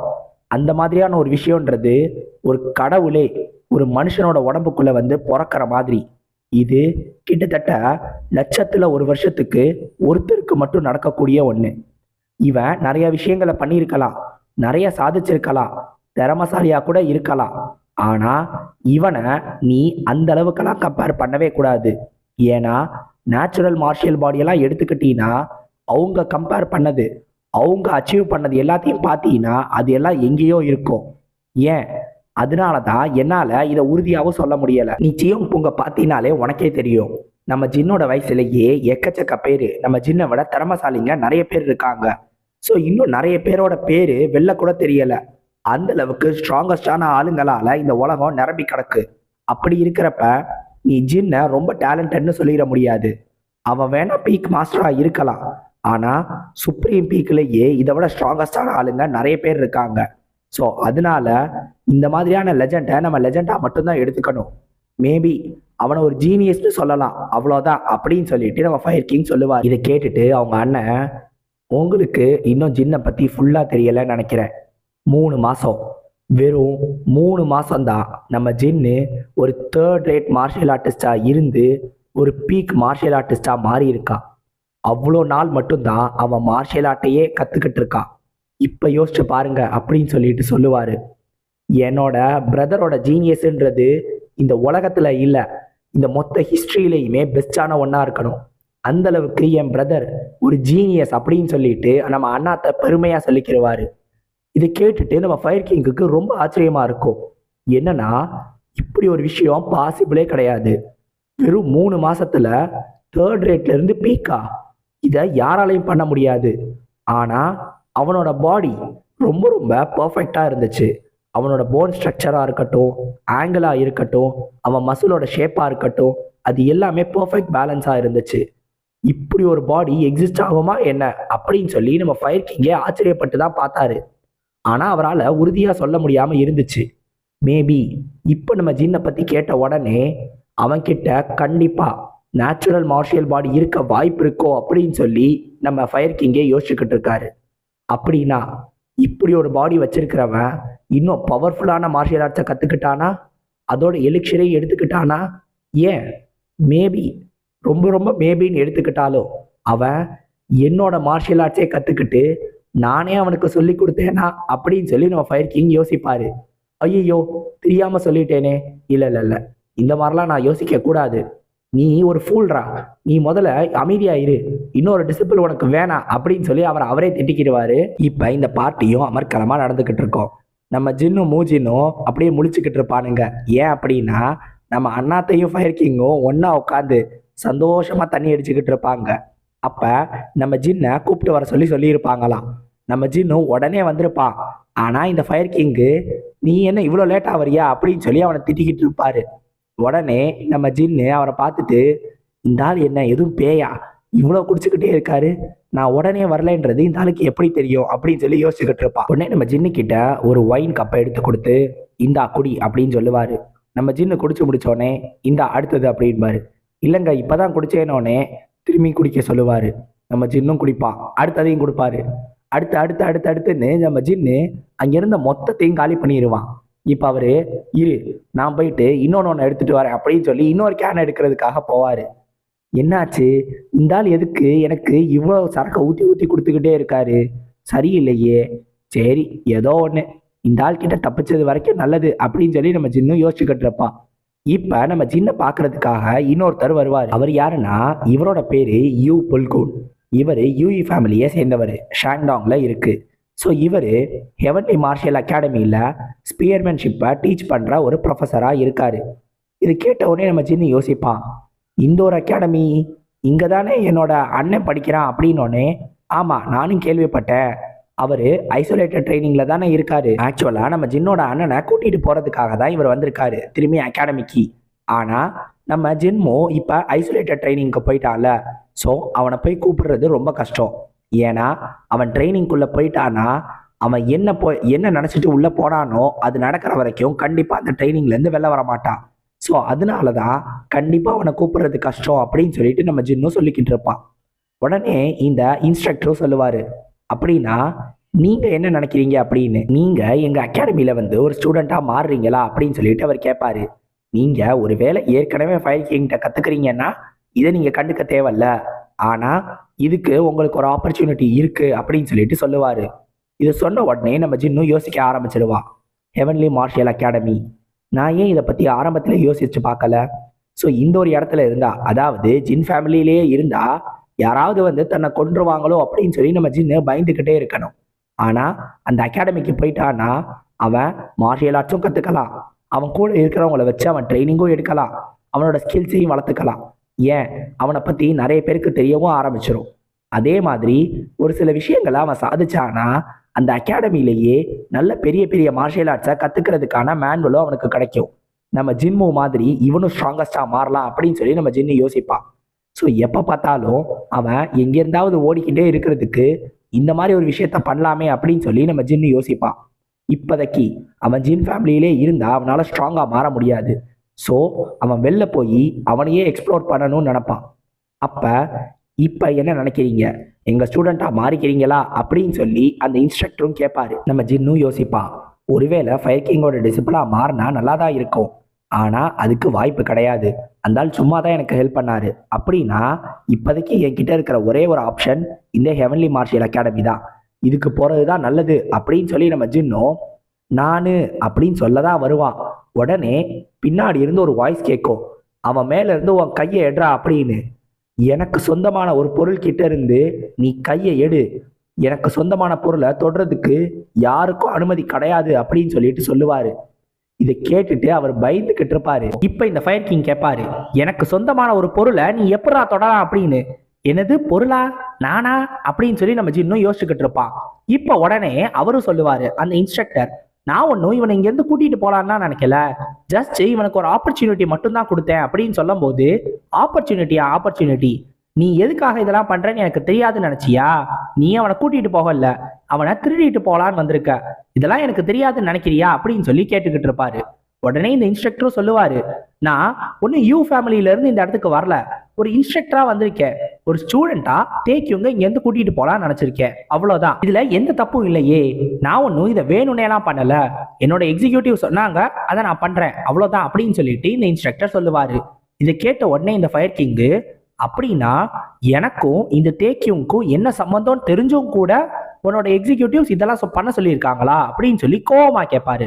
உடனே இந்த இன்ஸ்ட்ரக்டரும், ஆமா நாங்களும் கேள்விப்பட்டோம், நீங்க ஏதோ ஒரு டிவைன் ஆப்ஜெக்டை இவன் கிட்ட கொடுத்துருக்கீங்கன்னு, ஆனா நீங்க ரெண்டு பேரும் அந்த மாதிரியான, அதாவது ஒரு மாஸ்டர் ஸ்டூடெண்ட் ரிலேஷன்ஷிப்ல இருக்கிற மாதிரி எங்கேயுமே தென்பட்டதே இல்லையே. ஏன் ஒரு மாஸ்டரை நம்ம தேக்கியும் வெறும் சார்ன்னு தான் கூப்பிடுறான், ஏன் மாஸ்டர்னு கூப்பிடவே இல்லை? ஒருவேளை நீங்க மாஸ்டரா இருந்திருந்தீங்கன்னா அந்த மாதிரி தானே இருந்திருக்கணும். அது மட்டும் இல்லாம நான் தேக்கியும் கிட்ட இந்த ஒரு சஜஷனை சொன்ன உடனே அவன் யோசிக்க ஆரம்பிச்சிட்டான். ஒருவேளை அவன் உங்களோட டிசிப்ளினா இருந்திருந்தானா இதை ஆரம்பத்திலே மறுத்திருக்கணுமே, ஏன் அப்படி பண்ணவே இல்லை? அப்படின்னா உங்களுக்கும் இந்த ஜின் தேக்கியும்க்கும் அப்படி என்னதான் சம்பந்தம், இப்பயாவது சொல்லுங்க அப்படின்னு சொல்லி இந்த இன்ஸ்ட்ரக்டர் தெளிவா கேட்பாரு. இதை கேட்ட உடனே நம்ம ஃபயர் கிங்கு அப்படியே யோசிக்க ஆரம்பிச்சிருவாரு. நம்ம ஜின்னு இப்ப யோசிச்சு என்ன பிரயோஜனம், இதை ஆரம்பத்திலே யோசிச்சிருக்கணும், இப்ப வந்து யோசிச்சுக்கிட்டு இருக்காரு. இப்பயாவது வந்து என்ன உண்மைன்னு எல்லாருக்கும் சொல்லியோ, ஏன் இந்த மாதிரி பண்ணிக்கிட்டே இருக்க? அது மட்டும் இல்லாம மாஸ்டரா இருந்தாலும் இல்ல மாஸ்டர்ஸ் டிசிப்ளின் அந்த ரிலேஷன்ஷிப் இல்லைனாலும் பரவாயில்ல, ஃபயர் கிங்னு ஒருத்தர் உயிரோட இருக்கிற வரைக்கும் கண்டிப்பா சதனேஜை சேர்ந்தவங்க நம்ம ஜின்ன ஒன்றும் பண்ண மாட்டாங்க. ஆனா அதுக்கப்புறம் நம்ம ஃபயர் கிங் இப்பே வயசான ஆளு. ஸோ எப்போ வேணாலும் போற நிலைமையில தான் இருக்காரு. ஒருவேளை அவர் போயிட்டாருன்னா அதுக்கப்புறம் நம்ம ஜின்னால சதனஜ் மாதிரி வேற ஏதாவது செக்ட் வந்துச்சுன்னா சமாளிக்க முடியுமா? கண்டிப்பா முடியாது. அவன் அவ்வளோ ஸ்ட்ராங்கான ஆள் கிடையாது. ஸோ மார்ஷியல் அகாடமி போறது தான் தனக்கு நல்லது அப்படின்னு சொல்லி நம்ம ஜின்னு யோசிப்பான். யோசிச்சு அந்த இன்ஸ்ட்ரக்டரை பார்த்து சொல்லுவா, உண்மை என்னன்னா நான் அவரோட அப்படின்னு சொல்லும் போது இந்த ஃபயர் கிங்கு அவன் என்னோட டிசிபிள் தான் அப்படின்னு சொல்லிடுவாரு. உடனே நம்ம சின்னம் ஆமா நான் அவரோட டிசிபிள் தான். ஆ என்னது நானு அப்படின்னு சொல்லிட்டு டக்குன்னு அதிர்ச்சியா திரும்பி பார்ப்பான். உடனே இந்த ஃபயர் கிங்கு இத நான் அப்புறமா அனௌன்ஸ் பண்ணலாம்னு நினைச்சுக்கிட்டு இருந்தேன். ஆனா இப்ப அதுக்கான நேரம் வந்துருச்சு. ப்ரிப்பரேஷன்ஸ்லாம் அப்புறமா பார்த்துக்கலாம். நான் எல்லாருக்கும் இப்பவே இந்த உண்மையை சொல்றேன். நான் இந்த உலகத்துக்கு என்ன சொல்ல வரேன்னா, நான் தான் ஸ்கார்ச்சிங் கிளானோட 18வது கிளான் லீடர் ஜியோக் சுன்காங். இந்த ஜின் டேக்யூங்க என்னோட டிசிப்ளா எடுத்து இவனுக்கு என்னோட கிளானோட மார்ஷியல் ஆர்ட்ஸை சொல்லி கொடுத்து இவனை சக்சஸரா அறிவிக்கிறேன் அப்படின்னு சொல்லிடுவாரு. இதை கேட்ட உடனே அந்த இன்ஸ்ட்ரக்டர் நான் உங்களை ரொம்ப தர்ம சங்கடத்துக்கு ஆளாக்கிட்டேன்னு நினைக்கிறேன். நான் உடனே அப்பாலஜிஸ் வாங்கிக்கிறேன். அதே மாதிரி நம்ம ஜின்னை பார்த்து நான் மார்ஷியல் அகாடமி கிட்ட சொல்லிடுறேன், கவலைப்படாத, நீ ஃபயர் கிங் கிட்ட இருந்து நிறைய கத்துக்கலாம் அப்படின்னு நம்ம ஜின்னை பார்த்து சொல்லுவாரு. பார்த்தா நம்ம ஜின்னு ஒரு மாதிரி முழிப்பா. என்னாச்சு, ஏன் உன் முகத்துல சிரிப்பே இல்லை அப்படின்னு உடனே நம்ம ஜின்னு சிரிப்பா, இனிமேல் என் பொழப்பு சிரிக்க போகுது அப்படின்னு யோசிச்சுக்கிட்டு இருப்பான். அப்ப இந்த ஃபயர் கிங் நம்ம ஜின்னோட தோல்ல கைய வச்சு, நீ ரொம்பலாம் கூச்சப்படாத, பாரு எல்லாருக்கும் முன்னாடியும் உன்னோட மாஸ்டருக்கு ஒரு ஹக்கு கொடு அப்படின்னு நல்லா சந்தோஷமா அந்த பக்கம் பேசிட்டு நம்ம ஜின்னை பார்த்து, டேய் சிரிக்கிறியா இல்லையா அப்படின்னு ஸ்பிரிச்சுவல் சென்ஸ்ல சொல்லுவாரு. சிரி சிரி அப்படின்னு பயமுறுத்திக்கிட்டே இருப்பாரு. நம்ம ஜின்னு பயந்துக்கிட்டே இருப்பான். ஸோ இப்படிதான் நம்ம ஜின்னோட வாழ்க்கை போச்சு. என்ன ஆச்சு அப்படின்னா, நம்ம ஜின்னோட அந்த ஒரு ஃபியூச்சரே அப்படியே அனாமத்தா போயிடுச்சு. நம்ம ஜின்னை கயிறு கட்டி இழுத்துட்டு போற மாதிரி ஒரு நாய் மாதிரி தரன்னு இழுத்துட்டு போயிட்டாரு. அவனை டெய்லியும் அபியூஸ் பண்ணி அவனுக்கு டார்ச்சர் கொடுத்துக்கிட்டு இருந்தாரு. ஒரு மார்ஷியல் ஆர்ட்ஸும் கற்றுக் கொடுக்கவும் இல்லை. நம்ம ஜின்னை ஒரு எடுபடி மாதிரி வேலை வாங்கி நம்ம ஜின்னோட ஒளிமயமான வாழ்க்கை வழியே இல்லாம போயிடுச்சு. அதுக்கப்புறம் கடைசியா நம்ம ஜின்னை கயிறு கட்டி நிறைய பேர் ஜிகுவா மவுண்டெயினுக்கு இழுத்துட்டு போறதா பார்த்தாங்க. அவ்வளோதான், நம்ம ஜின்னுக்கு அதுக்கப்புறம் என்னாச்சுன்னே தெரியல. இப்படிதான் நம்ம ஜின்னோட கதையே முடிஞ்சிச்சு. அப்படின்னோடனே நம்ம ஃபயர் கிங்கும், ஓஹோ அப்படியா, என்ன நொப்படியா, இதுதான் என்னோட கதையா இருக்க போகுது, நீ மாஸ்டரா இருந்தீனா கண்டிப்பா இதுதான் என்னோட நிலைமை, இதுல நீ அப்ரப்டா கட்டு வேற பண்ற, என்னோட நிலைமையை பாத்தியா அப்படின்னு சொல்லி கேட்டுக்கிட்டு இருப்பான். உடனே என்ன என்கிட்டே குரலை உயர்த்தி பேசிக்கிட்டு இருக்கியா, நான் உன்னோட மாஸ்டரா இருக்கிறதுல என்னடா தப்பு, அதுல என்ன தப்பு இருக்கு, நானும் உன்னோட மாஸ்டரா மாறலாம்ல, நான் தான் உனக்கு சொல்லி தர போறேன்ல அப்படின்னோடனே, அது இல்லைங்க பிரச்சனை, நீங்க எனக்கு மார்ஷியல் ஆர்ட் சொல்லி தராம சும்மா என்னை டிசிப்ளா வச்சுக்கிறதுல என்னங்க பிரயோஜனம் இருக்கு, அது மட்டும் இல்லாம நான் மார்ஷியல் அகாடமிக்கு போயிருந்தேன்னா 100 மடங்கு இதை விட நல்ல வாழ்க்கையை வாழ்ந்திருப்பேன், நிறைய மார்ஷியல் ஆர்ட்ஸும் கத்துக்கிட்டு இருந்திருப்பேன், இப்ப என்னால அதை கூட பண்ண முடியலையே அப்படின்னு சொல்லி நம்ம ஜின்னும் ஒப்பாரி வச்சுக்கிட்டு இருப்பான். இப்ப இதை கேட்டுட்டு, ஆமா மார்ஷியல் அகாடமியா, அதுக்கு ஹெவன்லி மார்ஷியல் அகாடமின்னு ஒரு பேரு வேற, நீ அங்க போனினாலும் நீ நிறைய கத்துக்கிருவ, ஆனா அடுத்த லெவலுக்கு உன்னால போகவே முடியாது, ஏன்னா உன்கிட்ட நேச்சுரல் மார்ஷியல் பாடி இருக்குன்னு சொல்லுவாரு. என்னது நேச்சுரலா அப்படின்னா அப்படின்னோடனே, அதுதான் நேச்சுரல் மார்ஷியல் பாடி. இந்த உலகத்திலேயே மார்ஷியல் ஆர்ட்ஸ் கத்துக்கிறதுக்கு ஒரு பெர்ஃபெக்டான பாடினா அது இந்த நேச்சுரல் மார்ஷியல் பிசிக் தான். இது எப்பயாவது லட்சத்துல ஒரு வருஷத்துக்கு ஒரு தடவை தான் நடக்கும். அதே மாதிரி யாராவது ஒருத்தருக்கு மட்டும்தான் கிடைக்கும். கிட்டத்தட்ட கடவுளே நேர்ல இறங்கி பிறந்த மாதிரியான ஒரு பாடி தான் இது. இப்படி இருக்கிற ஒரு பாடியை வச்சுட்டு தான் நீ மார்ஷியல் ஆர்ட்ஸ் கத்துக்கிட்டு இருந்திருக்க. அதனாலதான் வெறும் 3 மாசத்துல 3rd ரேட்ல இருந்து பீக்கா மாறி இருக்க. ஒருவேளை இந்த நேச்சுரல் மார்ஷியல் பாடி இல்லைன்னா ஒன்னால இப்ப அச்சீவ் பண்ண முடிஞ்சிருக்கும்னு நினைக்கிறியா என்ன? கண்டிப்பா முடியாது. ஆனா இப்படி உன்னை வச்சுட்டு நீ வெறும் 3rd ரேட் மார்ஷியல் ஆர்ட்ஸை கத்துக்கிறேன்னு சொல்ற, உன்னையெல்லாம் என்ன பண்றது அப்படின்னு சொல்லி கேட்பாரு. நம்ம ஜின்னும் யோசிப்பான், நேச்சுரல் மார்ஷியல் பாடியோட நான் பிறக்கலாம் இல்லை, ஆனா இந்த சிஸ்டம் என்னை அப்படி மாத்திருச்சு. ஸோ நேச்சுரல் மார்ஷியல் பாடின்றது ஒரு கிஃப்ட் கிடையாது, இந்த சிஸ்டம் மாத்தின ஒண்ணுதான். என்னோட பாடி நல்லாவே இருந்துட்டு போகுது, இருந்தாலும் நான் என்னதான் பண்ணணும்னு இந்த ஆள் நினைக்கிறாரு அப்படின்னு சொல்லி நம்ம ஜின்னு யோசிச்சுக்கிட்டு இருப்பான். உடனே இந்த ஃபயர் கிங் சொல்லுவாரு, நான் உன்கிட்ட ஏற்கனவே சொல்லியிருக்கேன்ல, நான் உனக்கு நன்றி கடன் பட்டிருக்கேன்னு, நான் அந்த ஒரு நன்றி கடனை காட்டணும்னு நினைக்கிறேன், அதுவும் இந்த இடத்துல இருந்து கிளம்புறதுக்கு முன்னாடி. ஸோ உனக்கு ஏதாவது வேணும்னா என்கிட்ட இருந்து கேளு அப்படின்னு சொல்லுவாரு. நம்ம ஜின்னும் அப்படி எதை பத்தி நான் யோசிச்சதில்ல, மேபி இப்ப யோசிக்கலாமோ அப்படின்னு சொல்லி யோசிப்பான். சரி நான் யோசிச்சு கொஞ்ச நாள் கழிச்சு உங்களுக்கு முடிவு சொல்றேன் அப்படின்னு சொல்லும்போது இப்பவே சொல்லுன்பாரு. என்னது இப்பவா? ஆமா ஆமா இப்பவே சொல்லு, இதுல யோசிக்கிறதுக்கு என்ன இருக்கு? நீ உடனே உன்னோட முடிவை சொல்லாமே. என்னோட மார்ஷியல் ஆர்ட்ஸை கத்துக்கிறது இல்ல என்கிட்ட இருந்து மார்ஷியல் அட்வைஸ் வாங்குறது அந்த மாதிரி ஏதாவது கேள. அதெல்லாம் ஒரு எக்ஸாம்பிள் தான். அந்த மாதிரி நீ எது கேட்டினாலும் நான் கண்டிப்பா உனக்கு செய்வேன் அப்படின்பாரு. நம்ம ஜின்னு, ஓஹோ அப்படியா, அப்படின்னா உங்களுக்கு என்னைய டிசிப்ளா எடுத்துக்கணும், அதனால தானே இவ்வளவு தூரம் சுத்தி வளைச்சு எல்லாத்தையும் பேசிக்கிட்டு இருக்கீங்க அப்படின்னு சொல்லி நம்ம ஜின்னும் சொல்லுவான். இதை கேட்டுட்டு இந்த ஃபயர் கிங்கும், அப்படிலாம் ஒன்றும் கிடையாது, என் கிளானோட டிசிப்ளா உன்னால உடனே அப்படியே ஈஸியா மாறிட முடியும்னு நினைக்கிறியா? நான் ஒன்றும் அதெல்லாம் பண்ணல அப்படின்னு சொல்லி சொல்லுவாரு. உடனே நம்ம ஜின்னு, நேச்சுரல் மார்ஷியல் பாடி அப்படின்னு உடனே அவர் அமைதியாயிருவாரு. யோசிச்சு பாருங்க, ஒருவேளை இந்த ஸ்கார்ச்சிங் கிளானோட அட்வான்ஸ்டு மார்ஷியல் ஆர்ட்ஸ் எல்லாத்தையும் நான் இந்த உடம்ப வச்சு கத்துக்கிட்டேன்னா என்ன ஆகும்னு யோசிச்சு பாருங்க, எவ்வளவு சூப்பரா இருக்கும் அப்படின்னு. இதை கேட்டுட்டு அவரும் அந்த பக்கமா திரும்பி சிரிச்சுக்கிட்டு இருப்பாரு. உடனே நம்ம ஜின்னும் யோசிப்பான், எனக்கு தெரியும் இந்த ஆளு கண்டிப்பா என்னை டிசிப்ளா ஏத்துக்கணும்னு தான் நினைக்கிறாரு, ஆனா சும்மா வரட்டு கௌரவம் பார்த்துக்கிட்டே இருக்காரு. சரி, இன்னும் கொஞ்சம் விருப்பேத்தி பார்ப்போம் அப்படின்னு சொல்லிட்டு, மேபி நான் அந்த மவுண்ட் வாசெக்டோட கூட போறதுதான் நல்லதுன்னு நினைக்கிறேன். அங்க போனாவது என்னைய அந்த ஸ்வாட்ஸ் எண்டாவது எடுத்துக்கிடுவாருன்னு நினைக்கிறேன். அவர்கிட்ட என் நிலைமையை எக்ஸ்பிளைன் பண்ணா அவர் கண்டிப்பா என்னை டிசிப்ளா எடுத்துக்கிடுவாருன்னொன்னே, இப்ப நம்ம ஃபயர் கிங்கு, ஒருவேளை உனக்கு மாறணும், அதாவது என்னோட டிசிப்ளா மாறணும் அப்படின்னு சொல்லி விருப்பம் இருந்துச்சுன்னா மேபி நீ செய்யலாம். ஏன்னா எனக்கும் நன்றி கடன் செலுத்த வேண்டியது இருக்கு. நன்றி மறவாத ஒரு ஆள் தான் இந்த ஃபயர் கிங் அப்படின்னு சொல்லி அப்படியே பெருமையா பேசுற மாதிரி அப்படியே அவனை டிசிப்ளாவை ஏத்துக்கிறேன் அப்படின்னு சொல்லிடுவாரு. ஓஹோ, நீங்க ஏற்கனவே எங்களுக்கு நிறைய பண்ணியிருக்கீங்க, இருந்தாலும் இனிமேலும் நான் உங்ககிட்ட தான் இருக்க போறேன், நான் உங்ககிட்ட இருந்து நிறைய கத்துக்கணும் அப்படின்னு சொல்லிட்டு சொல்லுவான். இப்ப எப்படி நான் உங்களை கூப்பிடுறது அப்படின்னு சொல்லி கேட்கும்போது, நம்ம ஒன்றும் மாஸ்டர் டிசிபிள் கிடையாது, ஸோ அதனால மற்றவங்க ரொம்ப கவனிக்காத மாதிரி ஏதாவது ஒன்று சொல்லி கூப்பிடு அப்படின்னோடனே, சரி நான் உங்களை மாஸ்டர்னே கூப்பிடுறேன் அப்படின்னு சொல்லி சொல்லுவான். இப்ப அவர் யோசிப்பாரு. மாஸ்டர் அப்படின்னோடனே அவருக்கு ஜோபிலோட ஞாபகம் தான் வரும். நம்ம ஜின்னு உடனே அவரை, சரி அப்படின்னா யாருமே இல்லாத நேரத்துல நான் உங்களை கிராண்ட் ஃபாதர்னே கூப்பிடுறேன், அது உங்களுக்கு ஓகே தானே அப்படின்னு சொல்லி கேட்பான். அவரும் சரின்னு சொல்லிட்டு கிளம்ப சொல்லிடுவாரு. நம்ம ஜின்னும் கிளம்பிடுவான். இப்ப தனியா இருக்கிற நம்ம ஃபயர் கிங்கு அவருக்கு அவரே சரக்க ஊத்திக்கிட்டு இப்ப யோசிச்சு பார்ப்பாரு. மாஸ்டர், இந்த ஒரு வார்த்தையை சொல்லி என்னைய கூப்பிட்டு கிட்டத்தட்ட 10 வருஷம் ஆகுதுன்னு நினைக்கிறேன், யாராவது என்னைய கூப்பிட்டு. ஆனாலும் இப்ப கேட்கறதுக்கு ஒன்றும் அவ்வளோ மோசமாலாம் இல்லை, அப்படித்தானே அப்படின்னு சொல்லி வானத்தை பார்ப்பாரு. அங்க நம்ம ஜோபில் தெரிவான். இப்ப நம்மளுக்கு நம்ம அண்ணாத்தையை தான் காட்டுவாங்க. ஸோ நம்ம அண்ணாத்தையை பார்க்கறதுக்காக நம்ம வீப்பெங் வந்திருப்பாரு. ஸோ அவரு நான் உங்களை பார்த்தே ரொம்ப நாள் ஆச்சு அப்படின்ற மாதிரி சொல்லிக்கிட்டு இருப்பாரு. ஏன்னா ஏதாவது ஒரு வேலை அப்படின்னு சொல்லிட்டு இந்த ஒரு 3 நாளா அவர் ஓடிக்கிட்டே இருந்திருக்காரு. அந்த ஒரு காரணத்தினாலதான் நம்ம அண்ணாத்தையும் சொல்லுவாரு, கொஞ்சம் பொறுமையா இரு, எல்லாம் சரியாயிரும். ஆமா, எல்லா விஷயமும் எப்படி போயிட்டு இருக்கு அப்படின்னு கேட்ட உடனே எல்லாமே சரியாதான் போகுது. அது மட்டும் இல்லாம நம்ம முரீம் சைட்ல இருந்து கூப்பிட்ட ஆளுங்க எல்லாருமே ஃபயர் கிங்கை பார்த்ததுனால எல்லாருமே நம்ம ஃபேமிலிக்கு ரொம்ப சப்போர்ட் பண்ண ஆரம்பிச்சிட்டாங்க. அதே மாதிரி நம்ம கவர்மெண்ட்டுமே ரொம்ப ரொம்ப சந்தோஷமாயிடுச்சு. அதாவது அந்த கிங் சாங்ஷான் ஒரு குட்டி பையன் இருந்தான்ல, அவனும் ஃபயர் கிங் ஆட்டோகிராஃபா வாங்கிட்டானா. அவனும் இந்த பார்ட்டிக்கு வந்திருக்கான் போல. ஸோ அதை நமக்கு காட்டல.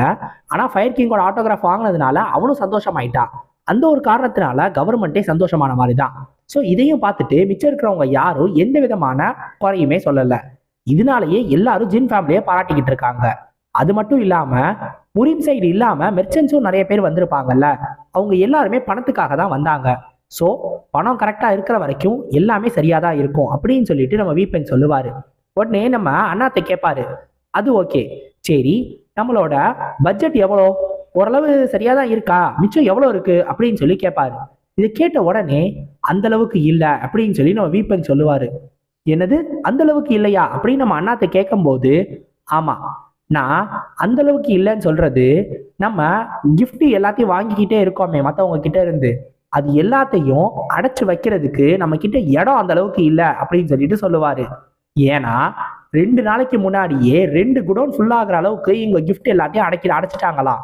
இப்ப மிச்சம் வந்துகிட்டு இருக்கிற கிஃப்ட் எல்லாத்தையும் எங்க வைக்கிறது அப்படின்னு தெரியாம அந்த பக்கத்துல இருந்த ஏதாவது ஒரு பில்டிங்க வேற ஏதோ ஒரு பில்டிங்குள்ள இப்ப வைக்க ஆரம்பிச்சிட்டாங்களாம். அந்த அளவுக்கு எல்லா சைட்ல இருந்தும் இவங்களுக்கு கிஃப்ட் வந்துகிட்டே இருக்கான். இது எல்லாத்துக்கும் முக்கியமான ஒரு காரணம் யாருன்னா நம்ம ஃபயர் கிங் தான். நம்ம ஃபயர் கிங்கு நம்ம ஜின்னை அவரோட டிசிப்ளா ஏத்துக்கிறேன் அப்படின்னு சொன்னதுனால இந்த ஒரு ஜின் ஃபேமிலி மேல நிறைய பேருக்கு ஒரு நல்ல அபிப்பிராயம் வந்திருக்கு. இதனாலதான் இவங்களுக்கு ஒரு நல்ல விதமா இருக்கணும்னு சொல்லிட்டு நிறைய ட்ரெஷர்ஸையும் நிறைய கிஃப்டையும் அமுச்சு வச்சுக்கிட்டே இருக்காங்க. அந்த ஒரு காரணத்தினாலதான் நம்ம ஜின் ஃபேமிலிக்கு எந்த விதமான பதிலும் கொடுக்காம இருந்தாங்கல்ல, அவங்க கூட நிறைய பேரு இந்த ஃபயர் கிங்கோட அனௌன்ஸ்மெண்ட்டை கேட்டுட்டு இன்னும் அதிகமான பொருட்களை இவங்களுக்கு அனுப்பிச்சு வைக்க ஆரம்பிச்சிட்டாங்க. ஸோ இந்த அளவுக்கு நம்ம ஜின்னோட ஃபேமிலி ஒரு நல்ல நிலைமைக்கு போக ஆரம்பிச்சிச்சு. இப்போ நம்மளுக்கு மறுபடியும் நம்ம ஜின்னையும் நம்ம ஃபயர் கிங்கையும் தான் காட்டுவாங்க. ஸோ நம்ம ஃபயர் கிங்கு நம்ம ஜின்னை இந்த ஜின் ஃபேமிலியோட எஸ்டேட்டுக்கு பக்கத்தில் ஒரு காடு இருக்கும், அந்த இடத்துக்கு கூட்டிகிட்டு வந்திருப்பாரு. உடனே நம்ம ஜின்னு அவர் கொண்டு வந்த அந்த ஒரு பேக் என்ன அப்படின்றத பற்றி கேட்பான். அவர் உடனே இந்த பேக் தானே இது, அப்புறமா உன்னைய ரொம்ப சந்தோஷப்பட வைக்க போகுது அப்படின்னு சொல்லுவாரு. சந்தோஷமா? எதுவும் சரக்கு கிறக்கு எடுத்துட்டு வந்திருக்காரா அப்படின்னு நம்ம ஜின்னு யோசிப்பான். சரி சரி, அதை நம்ம அப்புறமா தான் இப்போ யூஸ் பண்ண போறோம், இப்போதைக்கு அதை பத்தி கவலைப்படாத அப்படின்னு சொல்லிடுவாரு. நம்ம ஜின்னும் சரி அதெல்லாம் இருக்கட்டும், என்ன எதுக்காக இங்க கூட்டிட்டு வந்தீங்க, இங்க நம்ம என்ன பண்ண போறோம் அப்படின்னு கேட்ட உடனே சிம்பிளான விஷயம்தான், என் கூட நீ சண்டை போட போற அப்படின்னு சொல்லுவாரு. என்னது சண்டையா? ஆமா, நீ என் கூட சண்டை தான் போட போற, உன்னோட மொத்த ஸ்ட்ரென்த்தையும் யூஸ் பண்ணி நீ சண்டை போடலாம். 30 நிமிஷம் உனக்கு நான் 30 நிமிஷம் டைம் தரேன். இந்த இடத்துல இருந்து நான் ஒரு ஸ்டெப் தள்ளி எடுத்து வச்சுட்டேன்னா நீ ஜெயிச்சதா அர்த்தம். என்ன சண்டைக்கு ரெடியா அப்படின்னு சொல்லிட்டு கேட்பாரு. நம்ம ஜின்னுக்கு அந்த குவெஸ்டும் ரெடி ஆயிரும். நம்ம ஜின்னு ஜஸ்ட் இந்த ஃபயர் கிங்கை மட்டும் ஒரு ஸ்டெப் எடுத்து தள்ளி எடுக்க வச்சுட்டானா இந்த ஒரு குவெஸ்டில் நம்ம ஜின்னு ஜெயிச்சதா அர்த்தம். இப்போ ஆரம்பிக்கலாமா அப்படின்னு சொல்லி நம்ம ஃபயர் கிங்கும் கேட்பாரு. 30 நிமிஷமும் ஸ்டார்ட் ஆயிடும். நம்ம ஜின்னும் வேகமாக தன்னோட ஸ்பியரை யூஸ் பண்ணி இவரை மாற்றி மாற்றி அடிச்சுக்கிட்டே இருப்பான். இப்போ நம்ம ஃபயர் கிங்க்கு ஒரு ஆச்சரியம் இருக்கும். என்ன அப்படின்னா, ஒரு 20 வயசு கூட ஆகாத ஒரு பையன், அதுவும் மார்ஷியல் ஆர்ட்ஸை வெறும் 3 மாசம் கற்றுக்கிட்ட ஒரு பையன் எப்படி இந்த அளவுக்கு ஸ்பியர்ல சூப்பரா சண்டை போடுறான் அப்படின்னு சொல்லிட்டு அவர் யோசிப்பாரு. அது மட்டும் இல்லாம இவன் சண்டை போடுறத பார்த்தா கிட்டத்தட்ட ஸ்பியர் மாஸ்டர்ஸ் எந்த அளவுக்கு சண்டை போடுவாங்களோ அந்த அளவுக்கு சூப்பரா இந்த ஸ்பியரை யூஸ் பண்ணி சண்டை போடுறான். இவனோட ஃபார்ம்ல எந்த விதமான பிரச்சனையுமே இல்லை. நிறைய தடவை இவன் உயிருக்கு ஆபத்தான விஷயங்கள் எல்லாத்தையும் பண்ணி, அதாவது அந்த மாதிரி சண்டைகளை போட்டு நிறைய ரியல் பேட்டில்ஸை எக்ஸ்பீரியன்ஸ் பண்ண ஒரு ஆள் மாதிரி சண்டை போடுறான். உண்மையிலே இது ஒரு மிஸ்ட்ரி தான் அப்படின்னு சொல்லி யோசிச்சுக்கிட்டு இருப்பாரு. இப்போ நம்ம ஜின் இருக்கான்ல, அவன் கரெக்டாக தன்னோட ஸ்பியரை யூஸ் பண்ணி இவரோட காலில் அட்டாக் பண்ணலான்னு போவான். உடனே அவரும் மேலே ஜம்ப் பண்ணுவார். ஜம்ப் பண்ணோடனே நம்ம ஜின்னும் அவ்வளோதான் நான் அவங்கள பிடிச்சிட்டேன் அப்படின்னு சொல்லிட்டு சொல்லுவான். அதாவது அவரை ஸ்டெப்பு தனியாக எடுக்க வச்சிருவான் அப்படின்னு சொல்லிட்டு. இப்போ நம்ம ஃபயர் கிங் என்ன யோசிப்பாருன்னா, இந்த காலத்தோட பெஸ்ட் மார்ஷியல் ஆர்ட் ஜீனியஸ் இவன்னு சொல்லணும்னா மேபி அது சரியா கூட இருக்கலாம் அப்படின்னு சொல்லிட்டு தன்னோட கை அந்த கீ இருக்குல்ல அதை யூஸ் பண்ணி நம்ம ஜின்னோட அந்த ஒரு ஸ்பியர் ஹெட்டை மொத்தமாக உருக்கிடுவாரு. நம்ம ஜின்னு உடனே இதெல்லாம் சீட்டிங்னு சொல்லும் போது இல்லை, உண்மையான ஆரம்பமே இப்போதான் ஆரம்பிக்க போகுது அப்படின்னு சொல்லிட்டு தன்னோட காலை வச்சு அதே இடத்துல கிரவுண்ட்ல ரொம்ப வேகமாக மிதிப்பாரு. அப்படி மிதிச்ச உடனே அவரை சுற்றி இருக்கிற எல்லா கற்களும் அப்படியே மேலே பறக்கும். இந்த எல்லா சின்ன சின்ன கற்களையும் தன்னோட கீயை யூஸ் பண்ணி ஒரு ஃபுல் ஃபோர்ஸில் நம்ம ஜின்னை நோக்கி அனுப்பி வைப்பாரு. இப்போ நம்ம ஜின்னு இதை என்னால் கண்டிப்பாக ஹேண்டில் பண்ண முடியும்னு சொல்லிட்டு ஒவ்வொரு கல்லா அப்படியே மொத்தமாக வெட்டிக்கிட்டே வருவான். ஒரு கட்டத்தில் எல்லா கல்லையும் வேப்பரைஸும் பண்ணிடுவான் தன்னோட எனர்ஜியை யூஸ் பண்ணி. பரவாயில்ல, இதை தடுத்துட்ட, இதை எப்படி தடுக்கிறேன்னு பார்ப்போன்னு சொல்லிட்டு தன்னோட கையில் டிவைன் பாம் ஆஃப் ஃபயரை எடுத்துட்டு வருவார். இப்போ இந்த ஒரு அட்டாக்கும் ஒரு பெரிய எக்ஸ்ப்ளோஷனை கிரியேட் பண்ணும். நம்ம ஜின்னு இந்த அட்டாக்கை தடுத்துருவான். ஆனால் இன்னொரு பக்கம் நம்ம ஃபயர் கிங்கு ஹஹா அப்படின்னு சிரிச்சுக்கிட்டு இருப்பாரு. என்னன்னு பார்த்தா நம்ம ஜின்னு இந்த டிவைன் பாம் ஆஃப் ஃபயரையே அந்த பக்கமாக தடுத்து விட்டுறலாம் அப்படின்னு சொல்லி யோசிச்சிருக்கானா. அதனால மூஞ்சியில நல்லா கறி வாங்கியிருக்கான். அந்த அளவுக்கு நம்ம ஜின்னோட மூஞ்சியே கருகி போயிருக்கு. இருந்தாலும் நீ விழுகாம இருந்தீல, அதையும் அதை பிளாக் வேற பண்ணிட்டீல, அதுக்காக உன்னைய பாராட்டி ஆகணும் அப்படின்னு சொல்லிட்டு நம்ம ஃபயர் கிங் சொல்லுவாரு. உடனே நம்ம ஜின்னு ஏங்க நீங்க ரூல் சொல்லும் போது நீங்க பிளாக் மட்டும் பண்ணுவேன் தானே சொன்னீங்க அப்படின்னோடனே நான் அப்படிலாம் எதுவும் சொல்லவே இல்லையே அப்படின்னு சொல்லிடுவாரு.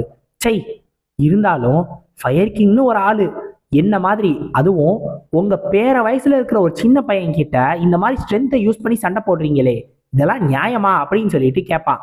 உடனே அந்த ஃபயர் கிங் சொல்லுவாரு, ஆமா நீ மட்டும் என்ன பண்ற, உன்னோட தாத்தா வயசுல இருக்கிற ஒரு ஆளுக்கு எதிராக ஸ்பியரை யூஸ் பண்ணி சண்டை போட்டிருக்கே, இது மட்டும் நியாயமா?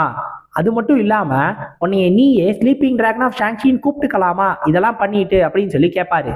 ஏன்னா நீங்க ஒரு supreme peak martial art master, அப்படி இருக்கிறப்ப உங்களை எதிர்த்து என்ன சும்மா வெறுங்கையிலேயே சண்டை போட முடியும்னு கேட்பான். ஆமா, உன்கிட்ட தான் நேச்சுரல் மார்ஷியல் பாடி இருக்கே, நீ வெறுங்கையில சண்டை போட வேண்டியதானே, ஏங்க இதான் ஏத்துக்கிற மாதிரி இருக்கா அப்படின்னு கேட்கும் போது ஆமா நீ சொன்னது மட்டும் ஏத்துக்கிற மாதிரி இருக்கா அப்படின்னு சொல்லிட்டு இந்த ஃபயர் கிங் கேட்பாரு. ஆ இந்த ஆளை என்ன பண்றதுனே தெரியலையே, என்னை ரொம்ப விருப்பேத்துறாரே, என்ன பண்றது அப்படின்னு யோசிச்சுக்கிட்டே இருப்பான். இப்ப நான் உங்களை உண்மையிலேயே ஒரு ஸ்டெப்பு தள்ளி எடுக்க வச்சேனா அப்ப என்ன பண்ணுவீங்க அப்படின்னு கேட்பா. என்னது, என்னையே ஒரு ஸ்டெப்பு தள்ளி எடுக்க வச்சிருவியா? இதெல்லாம் நடக்கிற காரியமா? இப்ப அவ்வளவு நேரம் கூட இல்ல, இப்ப என்ன பண்ண போற? இப்ப உன்னால என்ன பண்ண முடியும் அப்படின்னு சொல்லி கேட்பாரு. இப்ப நம்ம ஜின்னு கிட்ட உண்மையிலே நேரம் இல்ல, வெறும் 3 நிமிஷம் மட்டும்தான் பாக்கி இருக்கு. இந்த 3 நிமிஷத்துக்குள்ள நம்ம ஜின்னால இதை பண்ண முடியுமான்னு யோசிப்பான். இருந்தாலும் நம்ம ஜின்னு அதுக்காக ஒரு வழி வச்சிருப்பான். என்ன தெரியுமா? இப்ப இந்த ஃபயர் கிங்கை பார்த்து சொல்லுவான், என்ன பண்றது, நீங்க ஒருவேளை என்னை எதிர்த்து அட்டாக் பண்ணாம வெறுமனேன் பிளாக் மட்டும் பண்ணியிருந்தீங்கன்னா மேபி இந்த போட்டியில கூட நான் ஜெயிச்சிருக்கலாம். இருந்தாலும் நம்ம அந்த மாதிரிலாம் எதுவும் சொல்லல, அதனால ஒன்றும் இல்லை. சரி சரி, நீங்க ஒன்றும் கவலைப்பட தேவையில்ல. ஓகே ஓகே, நான் ஒருவேளை உங்களை எதிர்த்து ஜெயிச்சிட்டேன்னா ஃபயர் கிங்கோட பேருக்கு ஒரு களங்கம் ஏற்பட்டுரும் பாருங்க. அந்த கலங்கரை விளக்கத்தெல்லாம் நான் ஏற்படுத்த விரும்பல. இந்த என்னோட வாய் தான் இப்படிலாம் சொல்லுது, இந்த வாயை நானே அடிச்சுக்கிறேன், நீங்க ஒன்றும் கவலைப்படாதீங்க அப்படின்ற மாதிரி சொல்லுவான். உடனே இதை கேட்டு வெறுப்பாயிடுவார் நம்ம ஃபயர் கிங்கு. நீ என்ன பண்ண ட்ரை பண்றன்றது எல்லாமே எனக்கு தெரியும், இருந்தாலும் ட்ரை பண்ணி பாரு, உனக்கு நான் ஒரு சான்ஸ் கொடுக்குறேன் அப்படின்னு சொல்லி சொல்லுவாரு. நம்ம ஜின்னும் உடனே அந்த ஸ்பியரை எடுப்பான். நீங்க சொன்னதை மறந்துடாதீங்கன்னு சொல்லிட்டு இப்ப நம்ம ஜின்னு அவரை நோக்கி இப்படியே பொறுமையா நிற்பான். உடனே இவரும் கேட்பாரு, என்ன பாய்சன் ஹிடன் வெப்பன்ஸ் அந்த மாதிரி எதுவும் யூஸ் பண்ண போறியா அப்படின்னு கேட்கும்போது, சே அந்த மாதிரிலாம் நான் எதுவும் யூஸ் பண்ண போறது இல்லை, நான் ஜஸ்ட் ஒரு பெரிய ஹிட் மட்டும்தான் அடிக்க போறேன் அப்படின்னு சொல்லுவான். ஒரு பெரிய அட்டாக்கு. இப்ப அவரை பார்த்து ரெடியா இருக்கிற நம்ம ஜின்னு 1 ஸ்ட்ரைக் அப்படின்னு சொல்லுவான். இப்ப அவரை நோக்கி ஒரு பெரிய மேசிவ் கீ வரும். இந்த ஒரு அட்டாக்கை பிளாக் பண்ற நம்ம ஃபயர் கிங்கு நம்ம ஜின்னை திரும்பி பார்த்து, டேய் இப்ப நீ என்ன பண்ண அப்படின்னு கேட்பாரு. உடனே நம்ம ஜின்னுக்கே அது அதிர்ச்சியா இருக்கும். ஏன் அப்படின்னா நம்ம ஜின்னு அவரை நோக்கி ஃபயர் பண்ணால, அதனால பின்னாடி இருந்த ஒரு மலை இருக்குல்ல, அதுலயே ஒரு பெரிய ஓட்டை விழுந்திருக்கும். ஏன், நம்ம ஃபயர் கிங்கோட கை இருக்குல்ல, அதை அவர் கீ வச்சு மொத்தமா பிளாக் பண்ணியிருப்பாரு. அப்படி இருந்தும் கூட அவரோட கையில ஸ்கிராச்சஸ் ஏற்பட்டிருக்கும். அந்த அளவுக்கு பவர்ஃபுல்லான ஒரு அட்டாக்கு. நம்ம ஜின்னு பீக் லெவலை ரீச் பண்ணதுக்கு அப்புறம் 1 ஸ்ட்ரைக்கை யூஸ் பண்ணியிருக்க மாட்டான். அதனால அது எந்த அளவுக்கு பவர்ஃபுல்னு அவனுக்கு தெரியாது. இருந்தாலும் அது இந்த அளவுக்கு பவர்ஃபுல்லா இருக்கும்னா அவனே நினைச்சு பார்த்ததே இல்லை. இப்ப டக்குன்னு நம்ம ஜின்னு அப்படியே மயக்கம் போட போவான். உடனே நம்ம ஃபயர் கிங்கு அங்கிருந்து வந்து நம்ம ஜின்னை பிடிச்சிருவாரு. பிடிச்சிட்டு, நீ எதுவும் பேச வேணாம், நான் உன்கிட்ட இருந்து அப்புறமா எல்லாத்தையும் கேட்டு தெரிஞ்சுக்கிறேன், நீ ஜஸ்ட் ரெஸ்ட் மட்டும் எடு அப்படின்னு சொல்லி அவனோட பாடியை ஸ்டெபிலைஸ் பண்ணுவாரு. இப்போ நம்ம ஜின்னு சொல்லுவான், நான் ஜெயிச்சிட்டேன் தானே அப்படின்னு. அவரும் நம்ம ஜின்னை பார்த்துட்டு, ஆமாம் நான் தோத்து போயிட்டேன், நான் அதை ஒத்துக்கிறேன் அப்படின்னு சொல்லிடுவாரு. அவ்வளோதான். இப்போ நம்ம ஜின்னு அந்த குவெஸ்ட்டை ஒரு வழியாக கம்ப்ளீட் பண்ணிட்டான். அவன் திரும்பி எந்திரிச்ச உடனே அந்த குவெஸ்ட்டை கம்ப்ளீட் பண்ணதுக்கான ரிவார்ட்ஸ் அவனுக்கு கிடைக்கும். 4 லெவல் இன்க்ரீஸ் ஆகிருப்பான். பரவாயில்லையே, 4 லெவல் இன்க்ரீஸ் ஆகிட்டோமே அப்படின்னு யோசிப்பான். இப்போ நம்ம ஃபயர் கிங்கை பார்த்து தாத்தா அப்படின்னு சொல்லி கூப்பிடுவான். அவரும், ஓஹோ எந்திரிச்சியா, நீ சீக்கிரமா ரெக்கவர் ஆகிற போல, சரி சின்ன பையன் தானே, இப்போ நம்ம அடுத்த ஸ்டெப்புக்கு உடனே போகலாம் அப்படின்னு சொல்லுவாரு. சரி அடுத்த ஸ்டெப்பெல்லாம் நம்ம உடனே போகலாம், இருந்தாலும் இங்க என்னை எதுக்காக கட்டி போட்டிருக்கீங்க அப்படின்னு நான் தெரிஞ்சுக்கலாமா அப்படின்னு கேட்பான்.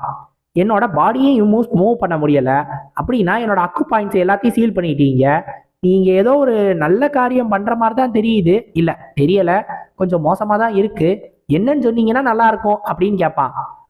இங்க இருக்கு, கிடைச்சிருச்சு. என்னது, என்னோட பேண்டா? இல்ல இங்க பாத்தியா, இந்த ஹெர்ப்ஸ் தான், இது எல்லாத்தையும் நீ சாப்பிட்டீங்கன்னா உனக்கு யாங் எனர்ஜி கிடைக்கும் அப்படின்னு சொல்லுவாரு. நார்மலான சிச்சுவேஷன்ஸ்ல இதை சாப்பிட்றதுனால பெருசா எந்த விதமான எஃபெக்டுமே இருக்காது. அப்படி இருந்தும் நான் எதுக்காக இதை எடுத்துட்டு வந்தேன் அப்படின்னு சொல்லி கேட்டீங்கன்னா, இந்த ஒரு ஹெர்ப்ல இருந்து மட்டும்தான் ஒன்னால பியூரான யாங் எனர்ஜியை எடுக்க முடியும். ஸோ அதுக்காக தான் இதை நான் எடுத்துட்டு வந்திருக்கேன். நீ ஜஸ்ட் ஏதாவது ஒன்று நல்லா இருக்கு அப்படின்னு சொல்லி சாப்பிட்டீங்கன்னா அதுல இருந்து உனக்கு எனர்ஜி கிடைக்கும், ஆனா உன்னோட ஸ்ட்ரென்த்து உன்னை விட்டு போயிடும். ஸோ உன்னோட ஸ்ட்ரென்த்து அப்படியே இருக்கணும், அதோட எனர்ஜியும் கிடைக்கணும் அப்படின்னா நீ இந்த ஹெர்ப்ஸை தான் சாப்பிடணும் அப்படின்னு சொல்லி இதை எடுத்துட்டு வந்திருப்பாரு. உடனே நம்ம ஜின்னு, இந்த தாத்தா எனக்காக இதை பண்ணியிருக்காரா? நார்மலா இவர் இதெல்லாம் பண்ற ஆளே கிடையாது, நான் அவரோட டிசிபிள் கிடையாது, இருந்தாலும் எனக்காக இது எல்லாத்தையும் பண்ணியிருக்காரு, என்ன ஒரு நல்ல மனசு அப்படின்னு சொல்லி நம்ம ஜின்னு அப்படியே ஒரு மாதிரி பூரிப்போட இருப்பான். என்னோட ரியாக்ஷன் கொடுத்துக்கிட்டு இருக்க அப்படின்னு சொல்லி இந்த ஃபயர் கிங் கேட்கும் போது, அதெல்லாம் ஒன்றும் இல்லைங்க, நீங்க எவ்வளோ நல்லவரும் நான் யோசிச்சுக்கிட்டு இருந்தேங்க அப்படின்னு சொல்லுவான். நான் நல்ல வேண்டது எனக்கே தெரியும், நீ ஒன்றும் சொல்ல தேவையில்ல. இது எல்லாத்தையும் முதல்ல சாப்பிடு அப்படின்னோடனே சரி ஹி ஹி ஹி அப்படின்னு சிரிச்சுக்கிட்டே இருப்பான். நீ பேசிக்கிட்டே இருக்க இருக்க இருக்க அதனால முதல்ல உன் வாயை மூடணும்னு சொல்லிட்டு அவனோட அந்த வாய்ஸ்க்கான அந்த ஒரு அக்கு பாயிண்ட்ஸையும் ப்ரெஸ் பண்ணிடுவாரு. ஸோ நம்ம ஜின்னால பேச முடியாது. இப்போ அவனோட வாய்ஸும் வெளில வராது. இப்போ நீ இது எல்லாத்தையும் சாப்பிட போற, சாப்பிட்டு உன்னோட மெரிடியன்ஸ் எல்லாத்தையும் நம்ம ஓப்பன் பண்ண போறோம் அப்படின்னு சொல்லிட்டு சொல்லுவாரு. இப்போ நம்ம ஜின்னோட வாயை பிடிச்சி, உனக்கு நல்ல பிசிக் இருக்கு, ஆனா உனக்குள்ள நிறைய இம்பியூரான எனர்ஜி இருக்கு. நீ கொஞ்ச நாளைக்கு முன்னாடி வரைக்கும் சும்மா சரக்கு பொண்ணுங்கன்னு சுத்திக்கிட்டே இருந்தீல, அந்த எல்லா இம்பியூர் எனர்ஜியையும் நம்ம இத்தோட எடுக்க போறோம் அப்படின்னு சொல்லி அவனோட வாய்க்குள்ள போட்டு தொண்டைக்குள்ளேயே அதை மொத்தமா குத்தி குத்தியே இறக்கிடுவாரு. இறக்கிட்டு இந்த ஒரு விஷயங்கள் மூலமா, இந்த ஒரு எலிக்சியர்ஸ் மூலமா கண்டிப்பா உன்னால எல்லா இம்பியூர் எனர்ஜியும் வெளில ஏற்றிட முடியும், நானும் அதுக்கு ஹெல்ப் பண்ண போறேன் அப்படின்னு சொல்லுவாரு. இது அவனோட பாடிக்கு ரொம்ப ரொம்ப எஃபெக்டிவான ஒன்று, அதுவும் பாடி பியூரிஃபிகேஷனை விட ரொம்ப எஃபெக்டிவான ஒன்று. இது எல்லாத்தையும் அப்படியே முழுங்கிடு அப்படின்னு சொல்லுவாரு. நம்ம ஜின்னும் 3 ஹெர்பை சாப்பிட்டுருவான். இப்ப இவரை பார்த்து சொல்லுவாரு, ஆனா இது கொஞ்சம் வலிக்க போகுது அப்படின்னு நம்ம ஜின்னை பார்த்து சொல்லுவாரு. இப்ப நம்ம ஜின்னோட அந்த ஒரு வயிறு இருக்குல்ல, இதை சாப்பிட்ட உடனே ஒரு மாதிரி எரிய ஆரம்பிச்சிரும். சூடா இருக்கிற மாதிரி நம்ம ஜின்னுக்கு தோணும். இது கொஞ்சம் வலிக்க தான் போகுது, கொஞ்சம் பொறுத்துக்கோ அப்படின்னு சொல்லிட்டு இந்த மெரிடியன்ஸை ஓப்பன் பண்றதுக்கான வேலையை ஸ்டார்ட் பண்ணுவாரு. இந்த வலி எல்லாமே டெம்பரவரி தான், ஆனா மார்ஷியல் ஆர்ட்ஸ் எப்பயுமே இருக்கும் அப்படின்னு சொல்லுவாரு. இதை சொல்லி முடிக்கிறவரு நம்ம ஜின்னோட உடம்புல இருக்கிற எல்லா பாயிண்ட்ஸையும் ரொம்ப வேகமா தன்னோட கீயை யூஸ் பண்ணி ப்ரெஸ் பண்ண ஆரம்பிச்சிருவாரு. நம்ம ஜின்னோட உடம்புல இருந்து அப்படியே அந்த இம்பியூரான எல்லா எனர்ஜிஸும் வெளில போக ஆரம்பிச்சிடும். இவரே யோசிப்பாரு, இது எல்லாமே நல்லா தான் போகுது, ஏன் ரொம்ப வேகமாகவும் நடக்குது, அவனோட எனர்ஜி ரொம்ப ரொம்ப வேகமா டிரான்ஸ்ஃபர் ஆகிட்டு இருக்கு எல்லா பக்கமும். இந்த 30 வருஷத்துக்கான எனர்ஜியை கண்ட்ரோல் பண்றது நம்ம அப்புறமா பார்த்துக்கலாம். இப்ப இந்த எனர்ஜியை முதல்ல ரேம்பேஜ் பண்ண விட்டு அது மூலமா இவனோட மெரிடியன்ஸை ஓப்பன் பண்ணணும் அப்படின்னு சொல்லி யோசிப்பாரு. ஆனா இப்பதான் அவர் ஒன்ன கவனிப்பாரு, இவனோட இம்பியூரான எனர்ஜி எல்லாமே வெளில போகுது.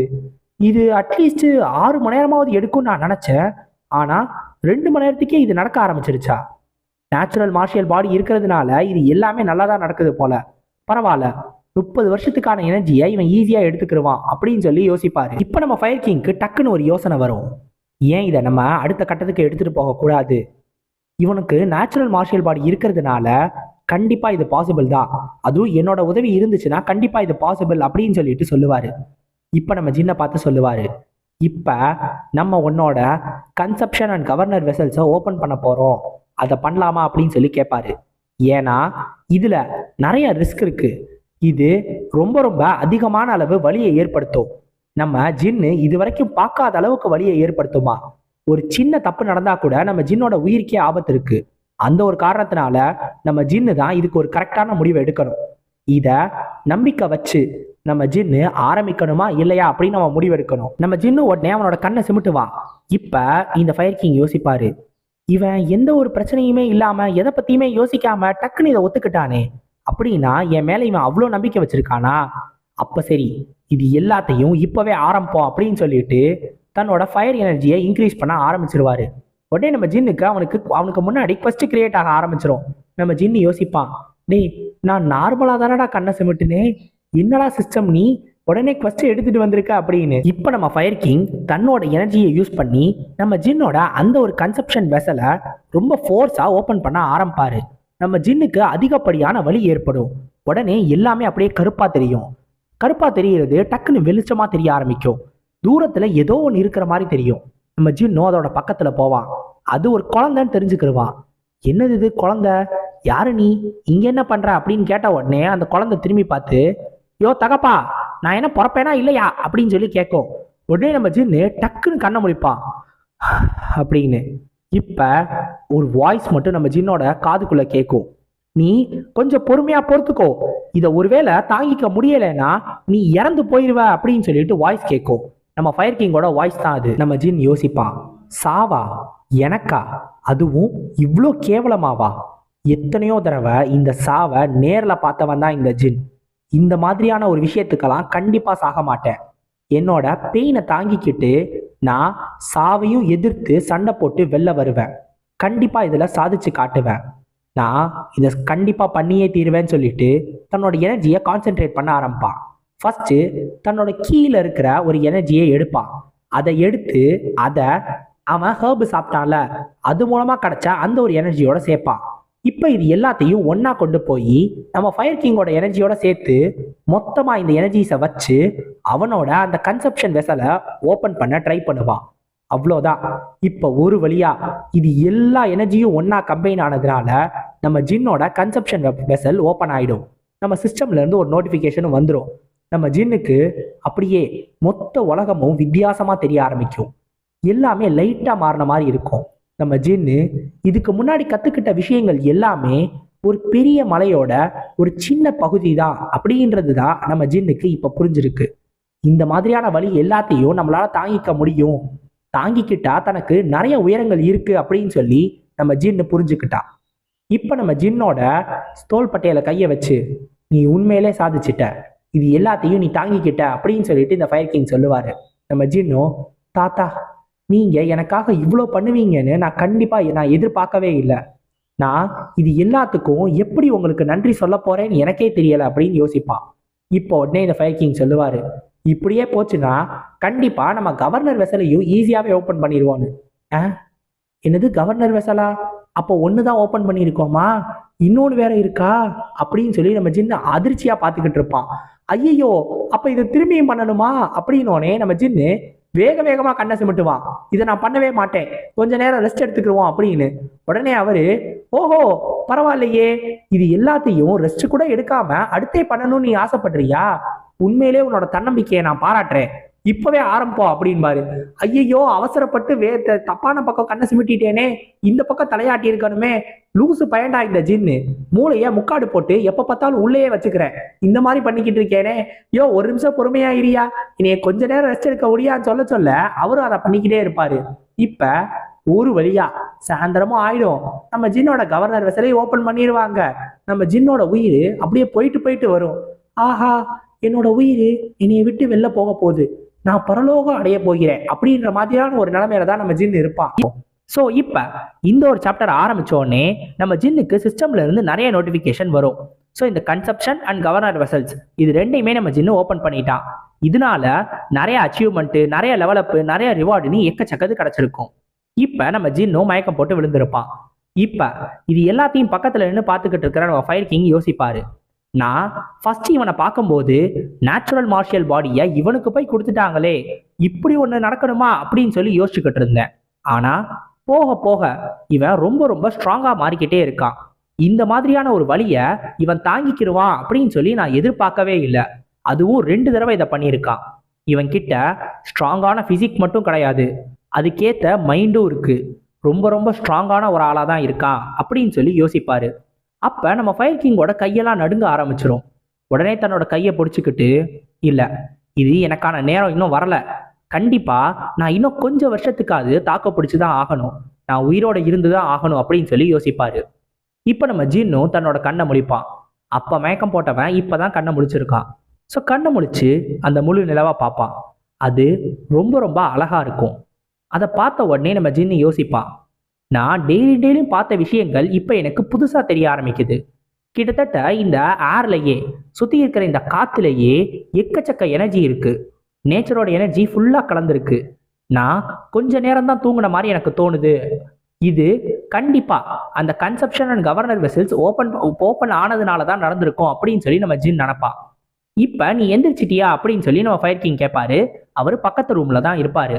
நம்ம ஜின்னும், தாத்தா நீங்க ரொம்ப வயசாயிட்டீங்க போல அப்படின்னு கேட்பான். என்னடா சொன்ன அப்படின்னோடனே, இல்லை அதே மாதிரி ரொம்ப ஸ்ட்ராங்காகவும் மாறிட்டீங்க, நான் பார்த்ததுலேயே ரொம்ப ரொம்ப ஸ்ட்ராங்கான ஆள் அப்படின்னு சொல்லி சொல்லுவான். ஸோ நம்ம ஜின்னால இப்போ நேரடியாக அவனோட கண்ணை வச்சு இந்த கீயோட ஃப்ளோவை பார்க்க முடியுது.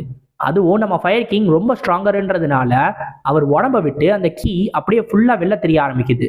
ஒரு இம்மன்ஸான ஃபயர் எனர்ஜி, அந்த அளவுக்கு ஸ்ட்ராங்கான ஆள் தான் நம்ம ஃபயர் கிங்கு. இப்போ அவர் கேட்பாரு, நீ உனக்கு எப்படி இருக்கு அப்படின்னு. நம்ம ஜின்னு சூப்பராக இருக்குன்பா. ஆமாம் அப்படிதான் இருக்கணும், ஏன்னா இதுக்காக நான் எவ்வளோ கஷ்டப்பட்டேன்னு எனக்கு தான் தெரியும். ஆனால் எனக்கு ஒன்றும் அது அவ்வளோ கஷ்டம்லாம் கிடையாது, எனக்கு அது ஈஸி தான்.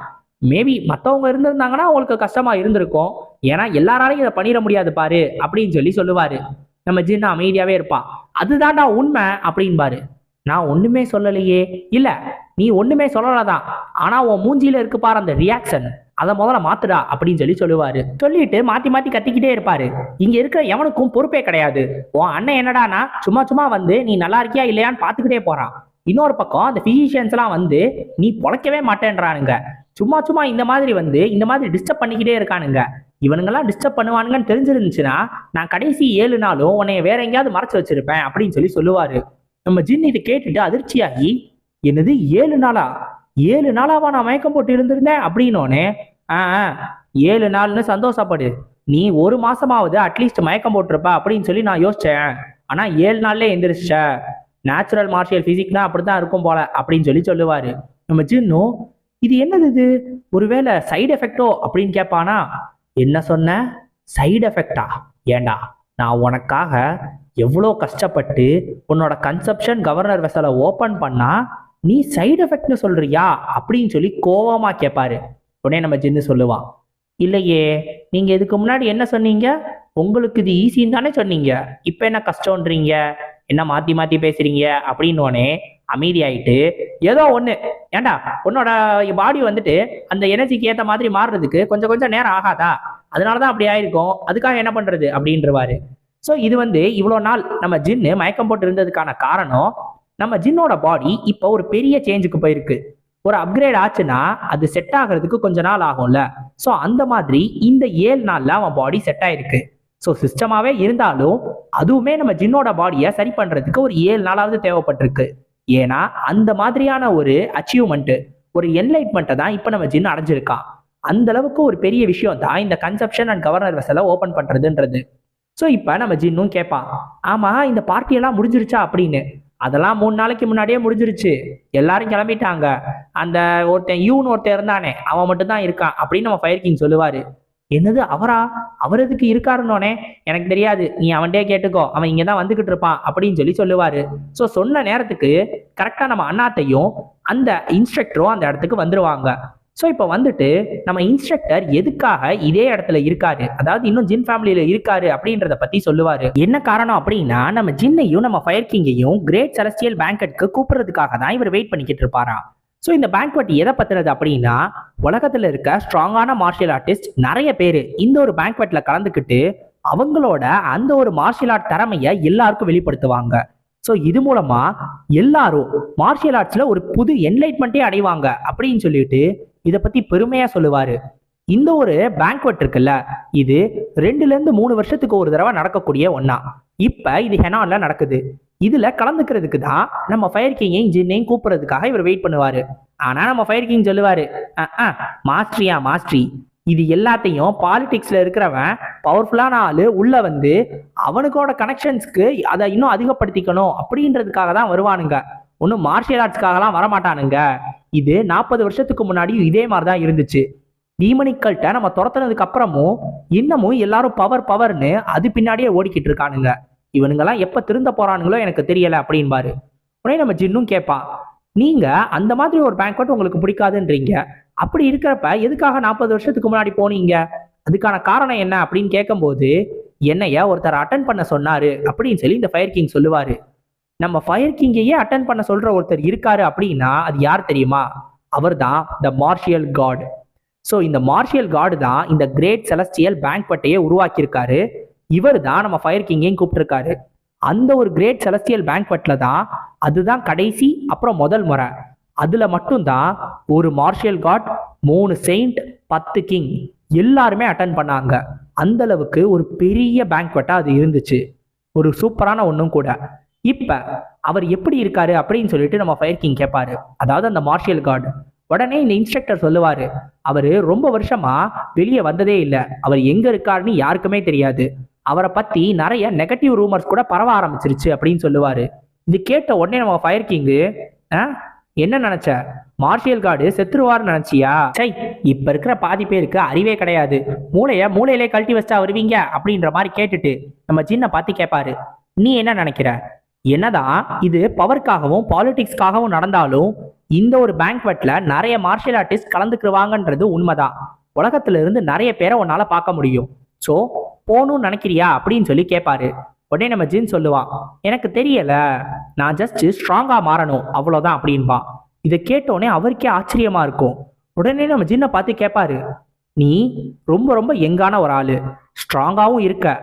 இப்ப இந்த கிரேட் செலஸ்டியல் பேங்க்வெட்ல நீ மட்டும் கலந்துக்கிட்ட, உன்னால உன்னோட மார்ஷியல் ஆர்ட்ஸை வெளியே காட்டி, அதாவது வெளி உலகத்துக்கு காட்டி, அது மூலமா பணமும் பேரும் நிறைய சம்பாதிக்க முடியும். அதெல்லாம் உனக்கு வேணாமா அப்படின்னு கேட்கும்போது நம்ம ஜின்னு, பணமும் புகழுமா, அதெல்லாம் இருந்து என்ன பிரயோஜனம், அதெல்லாம் அவ்வளோ முக்கியமா என்ன அப்படின்னு சொல்லி கேட்பான். இதை கேட்ட உடனே எல்லாருக்குமே ஆச்சரியமா இருக்கும். இப்போ நம்ம ஜின்னும் அவனோட ரூம்ல போய் படுத்துருவான். படுத்த உடனே யோசிப்பான், நான் எஃப் ரேங்க் ஹண்டரா இருந்தபோது ஒரு இ ரேங்க் ஹண்டரா மாறணும்னு மட்டும்தான் நினைச்சேன். ஏன் இந்த முறிமுக்குள்ளேயும் உள்ள வந்தப்ப எனக்கு ஹியூக் மூஜினை விட ஸ்ட்ராங்கா மாறணும் அப்படின்னு மட்டும்தான் கோல் இருந்துச்சே தவிர வேற எதுவுமே இல்லை. ஆனா டைம் ஆக ஆக நானும் இந்த மார்ஷியல் ஆர்ட்ஸை ட்ரெயின் ஆகி இதை கொஞ்சம் கொஞ்சமா கத்துக்கிட்டு அது மூலமா ஸ்ட்ராங்கா மாறி என்னையும் என் கூட இருக்கிறவங்களையும் காப்பாத்துற நிலைமைக்கு வந்திருக்கேன். நானும் நிறைய தடவை யோசிச்சு பார்த்துருக்கேன், நான் ஏன் இந்த ட்ரைனிங் எல்லாத்தையும் விட்டுறல, ஏன் நான் மார்ஷியல் ஆர்ட்ஸில் ட்ரெயின் பண்ணிக்கிட்டே இருந்தேன் அப்படின்னு. அப்புறம் தான் அதுக்கான பதில் எனக்கு கிடைச்சிச்சு. இதுக்கான பதிலை நம்ம சியோங்கே சொல்லியிருப்பான். மார்ஷியல் ஆர்ட்ஸ் கொஞ்சம் ஃபன்னானது தானே, அதை கற்றுக்கிட்டு ஸ்ட்ராங்காக மாறணும் அப்படின்னு சொல்லி எனக்கும் ஆசை வர ஆரம்பிச்சிருச்சு. இப்போ இது எல்லாம் என்கிட்ட இருக்கும்போது இந்த கிரேட் செலஸ்டியல் பேங்கட்ல இருந்து எனக்கு அப்படி என்ன பேர் புகழ் கிடைச்சிட போகுது அப்படின்னு சொல்லி சொல்லுவான். இப்போ இந்த ஒரு பதிலை கேட்டு ஆச்சரியப்பட்ட நம்ம ஃபயர் கிங் சொல்லுவாரு, நாளைக்கு விடிஞ்ச உடனே என்னைய பார்க்கறதுக்காக வா அப்படின்னு சொல்லிட்டு. இப்போ நம்ம ஜின்னோ, நாளைக்கு விடியலை பார்ப்போம், எனக்காக ஒரு புது விடியல் காத்திருக்கு. ஆனா அதுக்கு முன்னாடி இந்த ஒரு இரவு பெரிய இரவா இருக்க போகுது அப்படின்னு சொல்லிட்டு தன்னோட கண்ணை மூடிட்டு லாக் அவுட் அப்படின்னு சொல்லுவான். அவ்வளோதான், நேரா அவனோட உலகத்துக்கே போயிடுவான். இப்ப இங்க அவன் எந்திரிச்ச உடனே அவனுக்கு அப்படியே நல்ல ஸ்மெல்லு வரும். ஆஹா, இதுவா, இது ராமியோனாச்சே அப்படின்னு சொல்லி வேக வேகமா சாப்பிட்டுக்கிட்டு இருக்கான். சே, சூப்பரா வேற இருக்கு, இந்த சீசன் இங்க பக்காவா இருக்கு. எவனோ ஒருத்தன் எனக்காக நல்லா செஞ்சு வச்சிருக்கானோனே பக்கத்துல கிம்ச்சியை ஒருத்தன் கொண்டு வந்து வைப்பான். நன்றிப்பா, இருக்கட்டும் அப்படின்னு சொல்லி அதையும் சாப்பிட்டுக்கிட்டே இருப்பான். உடனே நம்ம ஜின்னுக்கு, இரு, டக்குன்னு இந்த கிம்ச்சி எங்க இருந்து வந்துச்சு, ஒரு கை வேற ஃப்ரேம்குள்ள வந்துட்டு போச்சு, யார் அது அப்படின்னு சொல்லி திரும்பி பார்த்தா அது வேற யாரும் கிடையாது, நம்ம ஜிங்கோ தான். நம்ம ஜிங்கோவை பார்த்துட்டு நம்ம ஜின்னு கேட்பான், டேய் நீ இங்க என்ன பண்ற அப்படின்னு. இப்ப நம்ம ஜின்னு என்ன கதை அப்படின்றத கேட்பான். ஆக்சுவலா நம்ம ஜிங்கோ வந்துட்டு அவனோட ஃப்ரெண்டோட சேர்ந்து ஒரு ரூமை ரெண்ட் பண்ணியிருந்தானா. ஸோ அப்ப அந்த ஃப்ரெண்டு இவன் கிட்ட இருந்த 5 மில்லியன் வானை அப்படியே திருடிட்டு போயிட்டானா. அது மட்டும்தான் இவன் கிட்ட இருந்த எல்லாமே வா. ஸோ அந்த ஒரு காரணத்தினால அடுத்து ரெண்டை கொடுக்கறதுக்கும் இவன்ட்ட காசு இல்லையா, சாப்பாட்டுக்கும் காசு இல்லையா. ஸோ அதனால நம்ம ஜின்னோட பிளேஸ்லயே ஒரு 2 மாசம் தங்கிக்கலாம், அந்த பணம் கிடைக்கிற வரைக்கும் அப்படின்னு சொல்லி நம்ம ஜின்னோட பிளேஸ்ல தங்கலாம்னு சொல்லி வந்திருக்கானா. நம்ம ஜின்னு கிட்ட ஹெல்ப் கேட்கலாம் நினைச்சிருக்கான். ஆனா நம்ம ஜின்னு கிட்ட எப்படி போய் ஹெல்ப் கேட்கறது, என்ன இருந்தாலும் இவன் ஃப்ரெண்ட் ஆச்சே அப்படின்னு சொல்லி யோசிச்சுக்கிட்டே இருந்திருக்கானா. அதனாலதான் எதுவுமே கேட்காம அப்படியே உள்ள வந்திருக்கான். உடனே நம்ம ஜின்னு கேட்பான், டேய் அதுக்காக நீ நீ பாட்டுக்கு அந்த பாட்டுக்குள்ள ஏறி உள்ள வந்துருவியா, இதெல்லாம் குற்றம், நடந்தது என்ன அப்படின்னு போடுற அளவுக்கு பெரிய தப்புடா, உன்னைய போலீஸ்ல தான்டா பிடிச்சு கொடுக்கணும் அப்படின்ற மாதிரி சொல்லிக்கிட்டே இருப்பான். உடனே நம்ம ஜின்கோ ஜின் என்னைய மன்னிச்சிரு அப்படின்னு அழுதுவான். உடனே அவனை பார்த்துட்டு, ஜிங்கோ என்ன அழுகலாம், அப்படியே கண்ணீரை துடைக்கலான்னு சொல்லிட்டு கையை இறக்கலான்னு பாக்குறியா, கையை மேல ஏத்துறா, பனிஷ்மெண்ட்னா பனிஷ்மெண்ட் தான், மேல ஏத்துறா கையை கீழே இறக்குனா உதவுளும் அப்படின்றவான். ஓகே ஐயா அப்படின்னு சொல்லி அவனும் கையை ஏத்திக்கிட்டு இருப்பான். இப்ப நம்ம ஜின்னு யோசிப்பான், முன்னாடி இவன் என்கிட்ட ஹெல்ப் கேட்காம இருந்தான் அப்படின்னா அப்ப என்கிட்ட ஒன்றும் இல்லை கேட்காம இருந்தான். ஆனா இப்பதான் என்கிட்ட நிறைய இருக்கே, இவன் என்கிட்ட ஹெல்ப் கேட்டிருந்தாலே நான் பண்ணியிருப்பேன். இந்த மாதிரிலாம் இவன் பண்ணியிருக்கணும் அவசியமே கிடையாது. நான் என்ன இவன் கூட இப்ப நேத்தா பழகிக்கிட்டு இருக்கேன், இவனை எனக்கு முன்னாடில இருந்து தெரியும். இருந்தாலும் இந்த ஒரு வீட்டில் எங்க அம்மாவையும் தங்கச்சியையும் நான் அப்புறமா தான் கூட்டிட்டு வர போறேன். இருந்தாலும் இவனை தங்க வைக்கிறதுல எனக்கு மனசு இல்லை அப்படின்னு சொல்லி யோசிப்பான். ஏன்னா இந்த ஒரு வீட்டில் தான் என் அம்மா, என் அப்பா, என் தங்கச்சியோட நிறைய மெமரிஸ் இருக்கு. ஸோ இந்த வீட்டில் என் அம்மாவையும் தங்கச்சியையும் தான் நான் முதல்ல கூட்டிட்டு வரணும்னு நினைக்கிறேன். ஸோ அந்த ஒரு காரணத்தினால இவனை வேற இடத்துல தங்க வைக்கிறது தான் நல்லது அப்படின்னு சொல்லிட்டு என்னால உன்னை இங்க வச்சுக்க முடியாது, சாரி அப்படின்னு சொல்லிட்டு நம்ம ஜின் சொல்லுவான். எனக்கு ஒன்றும் பிரச்சனை இல்லை, நான் உடனே கிளம்பிடுவேன், என் கூட ஒன்றும் பெருசா நான் எதையும் இந்த பொருளையும் எடுத்துட்டு வரல, நீ வேலைக்கு கிளம்புன உடனே நானும் கிளம்பிடுவேன்னு நம்ம ஜின்னு உடனே அவனோட போனுக்கு ஒரு அட்ரஸ் அமுச்சு வைப்பான். அமுச்சு வச்சுட்டு அந்த இடத்துக்கு போ அப்படின்ட்டுருவான். என்ன அட்ரஸ்ன்னொன்னே, கில்டு ப்ரொவைட் பண்ண அப்பார்ட்மெண்ட் தான் அது வேணா நான் சொல்லிட்டேன், இருந்தாலும் உனக்கு யூஸ் ஆகும், ஸோ அந்த இடத்துக்கு போ, நானும் வேலையை முடிச்சுட்டு அங்கேயே வந்துடுறேன், இந்த 2 மாசமும் நம்ம அங்கேயே இருப்போம் அப்படின்னு சொல்லிட்டு சொல்லுவான். இந்த ஒரு வீட்டை ரீமாடல் பண்ற வரைக்கும் நம்ம ஜின்னும் அங்கேயே இருக்கலாம் அப்படின்னு சொல்லி முடிவு பண்ணிட்டானா. அவ்வளவுதான். ஸோ இப்ப அடுத்து நம்ம ஜின்னு ஒரு டாக்ஸியில ஏறி போயிட்டு இருப்பான். பார்த்தா பெரிய டிராபிக். ஏன் அப்படின்னா ரோட்டுக்கு நடுவுலயே திடீர்னு ஒரு கேட் வந்துருச்சான். அந்த ஒரு கேட் வந்ததுனால பரபரப்பான சூழ்நிலை போயிட்டு இருக்கு. மிலிட்ரி போலீஸ்னு எல்லாரும் வந்துகிட்டு இருக்காங்க. ஸோ எல்லாத்தையுமே ரொம்ப ரொம்ப கட்டுப்பாடோட வச்சுக்கிட்டு இருக்காங்களாம். இப்பவே 6 பேருக்கு மேல செத்து போயிட்டதா நியூஸ்ல சொல்லிக்கிட்டே இருப்பாங்க. இப்ப இந்த டாக்ஸி டிரைவர் சொல்லுவாரு, நீங்களும் ஒரு ஹண்டர் தானே அப்படின்னு. உடனே நம்ம ஜின்னும் ஆமானோனே, இப்பெல்லாம் கேட்டு அடிக்கடி வந்துகிட்டே இருக்கே, இதுக்கு ஒண்ணுமே பண்ண முடியாதா? ஏன்னா நார்மல் மக்கள் யாரும் இந்த மாதிரி அவங்களோட நார்மலான வாழ்க்கையே வாழவே முடியல. கேட்டு எல்லாமே ரொம்ப ரொம்ப பக்கத்துல பக்கத்துல வருது. நாங்க என்னதான் பண்றது? அது மட்டும் இல்லாம நாங்க எவ்வளவு கஷ்டப்பட்டாலும் எங்களால சேஃப்டி ஜோன்ல வாழவே முடியாது. அப்படி இருக்கிறப்ப நாங்களா என்னதான் பண்றது அப்படின்ற மாதிரி சொல்லிக்கிட்டு இருப்பாரு. இப்ப இந்த புது கேட் வேற ஒண்ணு வந்திருக்கா, இது அவரை ரொம்ப கடுப்பேத்துதுன்னு வேற சொல்லுவாரு. இப்ப நம்ம ஜின்னு டக்குன்னு தலையெடுத்து அப்படியே விண்டோவுக்கு வெளில நீட்டி அப்படியே எட்டி பார்த்துக்கிட்டே இருப்பான். ஏன்பா தம்பி என்னப்பா பண்ற அப்படின்னு அவரும் கேட்பாரா. இல்லங்க, உங்களுக்கு ஒரு பார்சல் வந்துகிட்டு இருக்கு பாருங்க. என்னது பார்சலா? இந்த இடத்துல எந்த பைத்தியக்காரன் பார்சல் அனுப்புறதுன்னு இப்ப வரும் பாருங்க அப்படின்னு சொல்லும் போதே கரெக்டா ஒரு பெரிய காரு டொம்முன்னு வந்து மோதும். அந்த அளவுக்கு ஒரு பெரிய காரை எவனோ ஒருத்தன் பார்சல் அனுப்பிச்சு வச்சிருக்கான். இப்ப நம்மளுக்கு ஒரு புது ஹண்டரை காட்டுவாங்க. 30 வயசான ஹுவாங் சுல்ஷு. இவரு ஒரு பி ரேங்க் ஹண்டரா. பெருசா எந்த விதமான காம்பேட் சென்சஸும் இல்ல, ரொம்ப ரொம்ப பெரிய ஸ்கில்ஸ்லாம் இல்ல. இருந்தாலும் ஒரு அதிக ரேங்கை இவரு இந்த மாதிரி எடுத்திருக்காரு. ஸோ இந்த ஒரு காரணத்தினாலேயே இவருக்கு நல்ல சேலரியும் இருக்கு. ஏன்னா பி ரேங்க் ஹண்டரா இருந்தாலே கண்டிப்பா சேலரிஸ் வந்துகிட்டே இருக்கும். கவர்மெண்ட் ஹண்டர் வேற அப்படின்றதுனால டோல்கேட் இதெல்லாத்தையும் பாத்துக்கிறதுல தான் இவர் இருப்பார். நார்மலா பெருசா எதுலையும் இன்ட்ரெஸ்ட் காட்டாம இவர் பாட்டுக்கு நார்மலா தான் இருந்தாராம். ஒரு 3 கேட் புதுசா உருவாயிருக்குன்னு சொல்லும் போது கூட இவர் பெருசா இன்ட்ரெஸ்ட் காட்டலையா. ஆனா 4வதா ஒரு கேட் புதுசா உருவாயிருக்கு அப்படின்னு சொன்னதும் ரொம்ப வேகமா அவசர அவசரமா இந்த இடத்துக்கு கிளம்பி வந்திருக்காரு. ஏன்னா இவர் பார்த்துக்கிட்ட அந்த ஒரு டோல்கேட் பக்கத்துல தான் இந்த ஒரு 4வது கேட் உருவாயிருக்கு.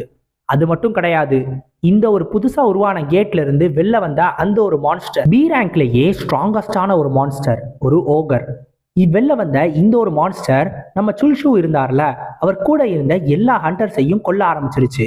ஸோ இது கொஞ்சம் கொஞ்சமா கொன்னுக்கிட்டே வர இவருக்கு பயம் ஏறிக்கிட்டே இருக்கும். வெறும் ஒரே ஒரு மான்ஸ்டர் எப்படி இவ்வளோத்தையும் பண்ணுது, நம்ம என்ன பண்றது அப்படின்னு யோசிப்பாரு. உடனே பக்கத்துல நின்றுட்டு இருந்த அவர் டீமை சேர்ந்த ஒரு ஹீலர் இருப்பாங்க.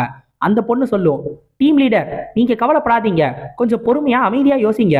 அடுத்து ரீஇன்ஃபோர்ஸ்மெண்ட்ஸ் வந்ததும் நம்ம எல்லாத்தையும் பார்த்துக்கலாம், கொஞ்சம் அமைதியா இருங்கன்னோனே அடுத்து ஒரு பெரிய கல்லு அந்த ஹீலர் மண்டையிலே வந்து விழுகும். அந்த ஹீலரும் செத்து போயிடும். அப்படியே அந்த ஹீலர் நசுங்கி செத்து போயிடும். இவர் கண்ணு முன்னாடியே பார்த்தா அதை தூக்கி போட்டது அந்த ஆகர் தான். இப்ப இவர் திரும்பி பார்த்துட்டு அந்த கேட்டை பார்ப்பாரு. பார்த்தா அந்த ஒரு கேட்டு ஃபுல்லா ஓப்பன் ஆகி அதுல இருந்து எக்கச்சக்க ஆகர்ஸ் வர ஆரம்பிச்சிடும். அவ்வளோதான். இதை பார்த்து பயந்து போற இந்த ஒரு ஹுவாங் சுல்ஷு, இனிமேல் நம்மளால ஒண்ணுமே பண்ண முடியாது, ஒன்னை தடுக்கிறதுக்கே நம்ம ரொம்ப கஷ்டப்பட்டோம், இத்தனைய நம்மளால கண்டிப்பா சமாளிக்க முடியாது, ரீஇன்ஃபோர்ஸ்மெண்ட்ஸ் வர வரைக்கும் நம்ம வெயிட் பண்ணோம்னா நம்ம எல்லாருமே செத்துருவோம், நான் உங்க கமாண்டரா சொல்றேன், உடனே எல்லாரும் இங்க இருந்து ஓடி போங்க அப்படின்னு சொல்லி ஓட சொல்லுவாரு. அப்ப இவர் மேல ஏதோ ஒண்ணு வந்து தெரிக்கும். என்னதுன்னு பார்த்தா அந்த ஆகரோட ரத்தம். இது எங்க இருந்து வந்து தெரிக்குதுன்னு பார்த்தா அதோட தலையே காணாம போயிருக்கும். அப்பதான் இங்க புதுசா ஒரு ஆள் என்ட்ரி கொடுத்துருப்பான். யார் அது அப்படின்னு சொல்லி எல்லாரும் திரும்பி பார்ப்பாங்க. நான் ஜஸ்ட் என்னோட வேலைக்கு தான் போயிட்டு இருந்திருக்கேன், ஆனா ஏதோ ஒண்ணு பெருசா நடந்துச்சுன்னு சொன்னாங்க, அதனால இங்க வந்தேன். ஆமா இங்க என்ன நடந்துச்சு அப்படின்னு சொல்லி கேட்பான். நம்ம ஜின்னும், நீங்க ஒருவேளை சண்டை போட போறது இல்லைன்னா ஜஸ்ட் அப்படியே பின்னாடி ஒதுங்கி போயிருங்க, ஏன்னா இது எல்லாமே என்னோட எக்ஸ்பீரியன்ஸ் பாயிண்ட்ஸ், இதுல கை வச்சா எனக்கு சுத்தமா பிடிக்காதுன்னு சொல்லுவான். ஸோ கேட் சப்ரஷன் அப்படின்னு சொல்லி ஒரு புது குவெஸ்ட் நம்ம ஜின்னுக்கு உருவாயிடுச்சு. இப்ப களத்துல இறங்குற நம்ம ஜின்னு உள்ள வந்தோடனே அந்த ஆகரை ஏதோ சீஸை வெட்டுற மாதிரி அப்படியே அதோட கழுத்து கை கால்னு தனித்தனியா வெட்டிடுவான். அவ்வளோதான். அடுத்து வரிசையா எல்லா ஆகர்ஸையும் தோக்கடிச்சுக்கிட்டே வருவான்.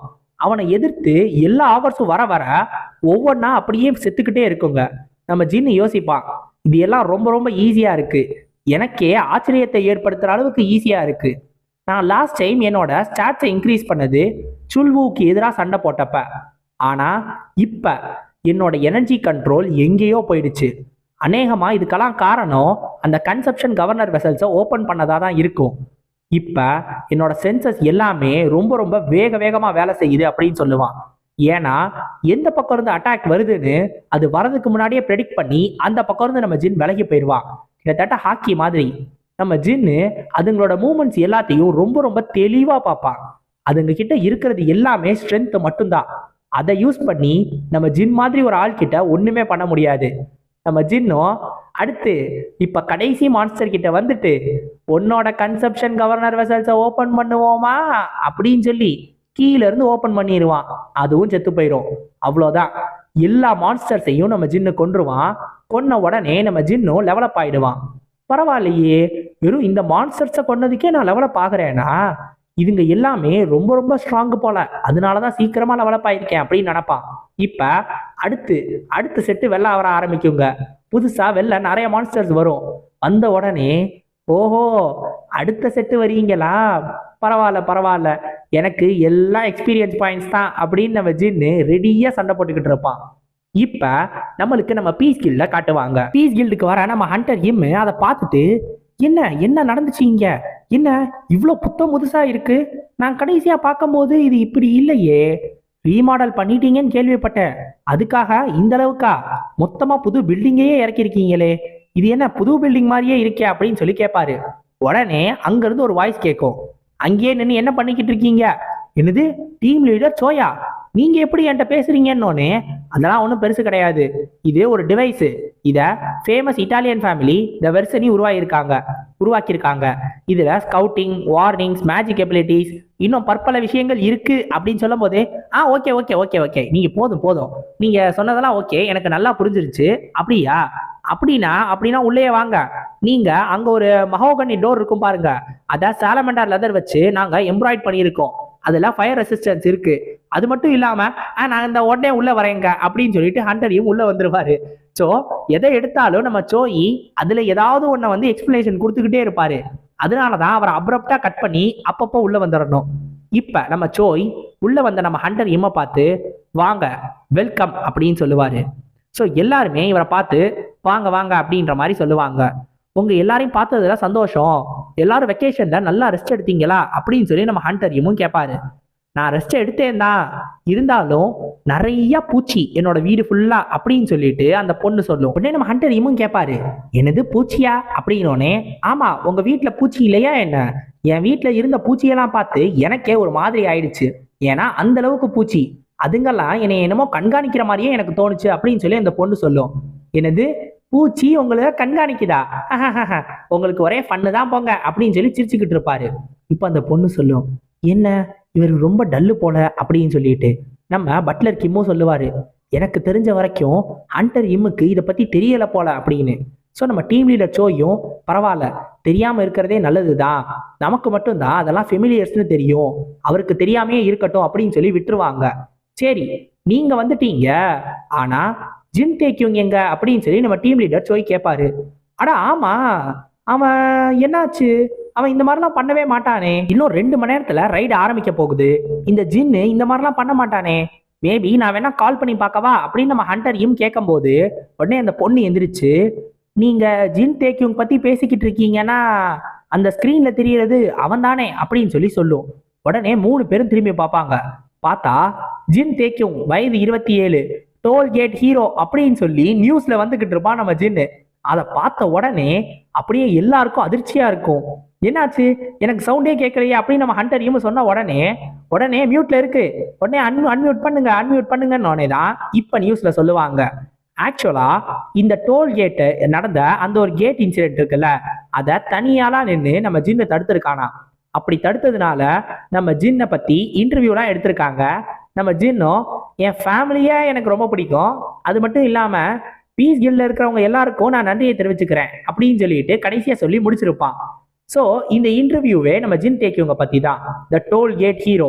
நம்ம அப்புறமா இதை பத்தி பேசுவோம் அப்படின்னு சொல்லிட்டு உடனே அவனுங்க அட்வர்டைஸ்மெண்ட்டை போட ஆரம்பிச்சிருவானுங்க. இப்போ நம்ம ஹண்டர் கேட்பாரு, என்ன நடந்துச்சு, இதெல்லாம் பத்தி நம்ம அவன் கிட்ட இருந்து கேட்கவே இல்லையேனோனே அந்த பொண்ணும் இப்ப அதோட போன் எடுத்து காட்டும்.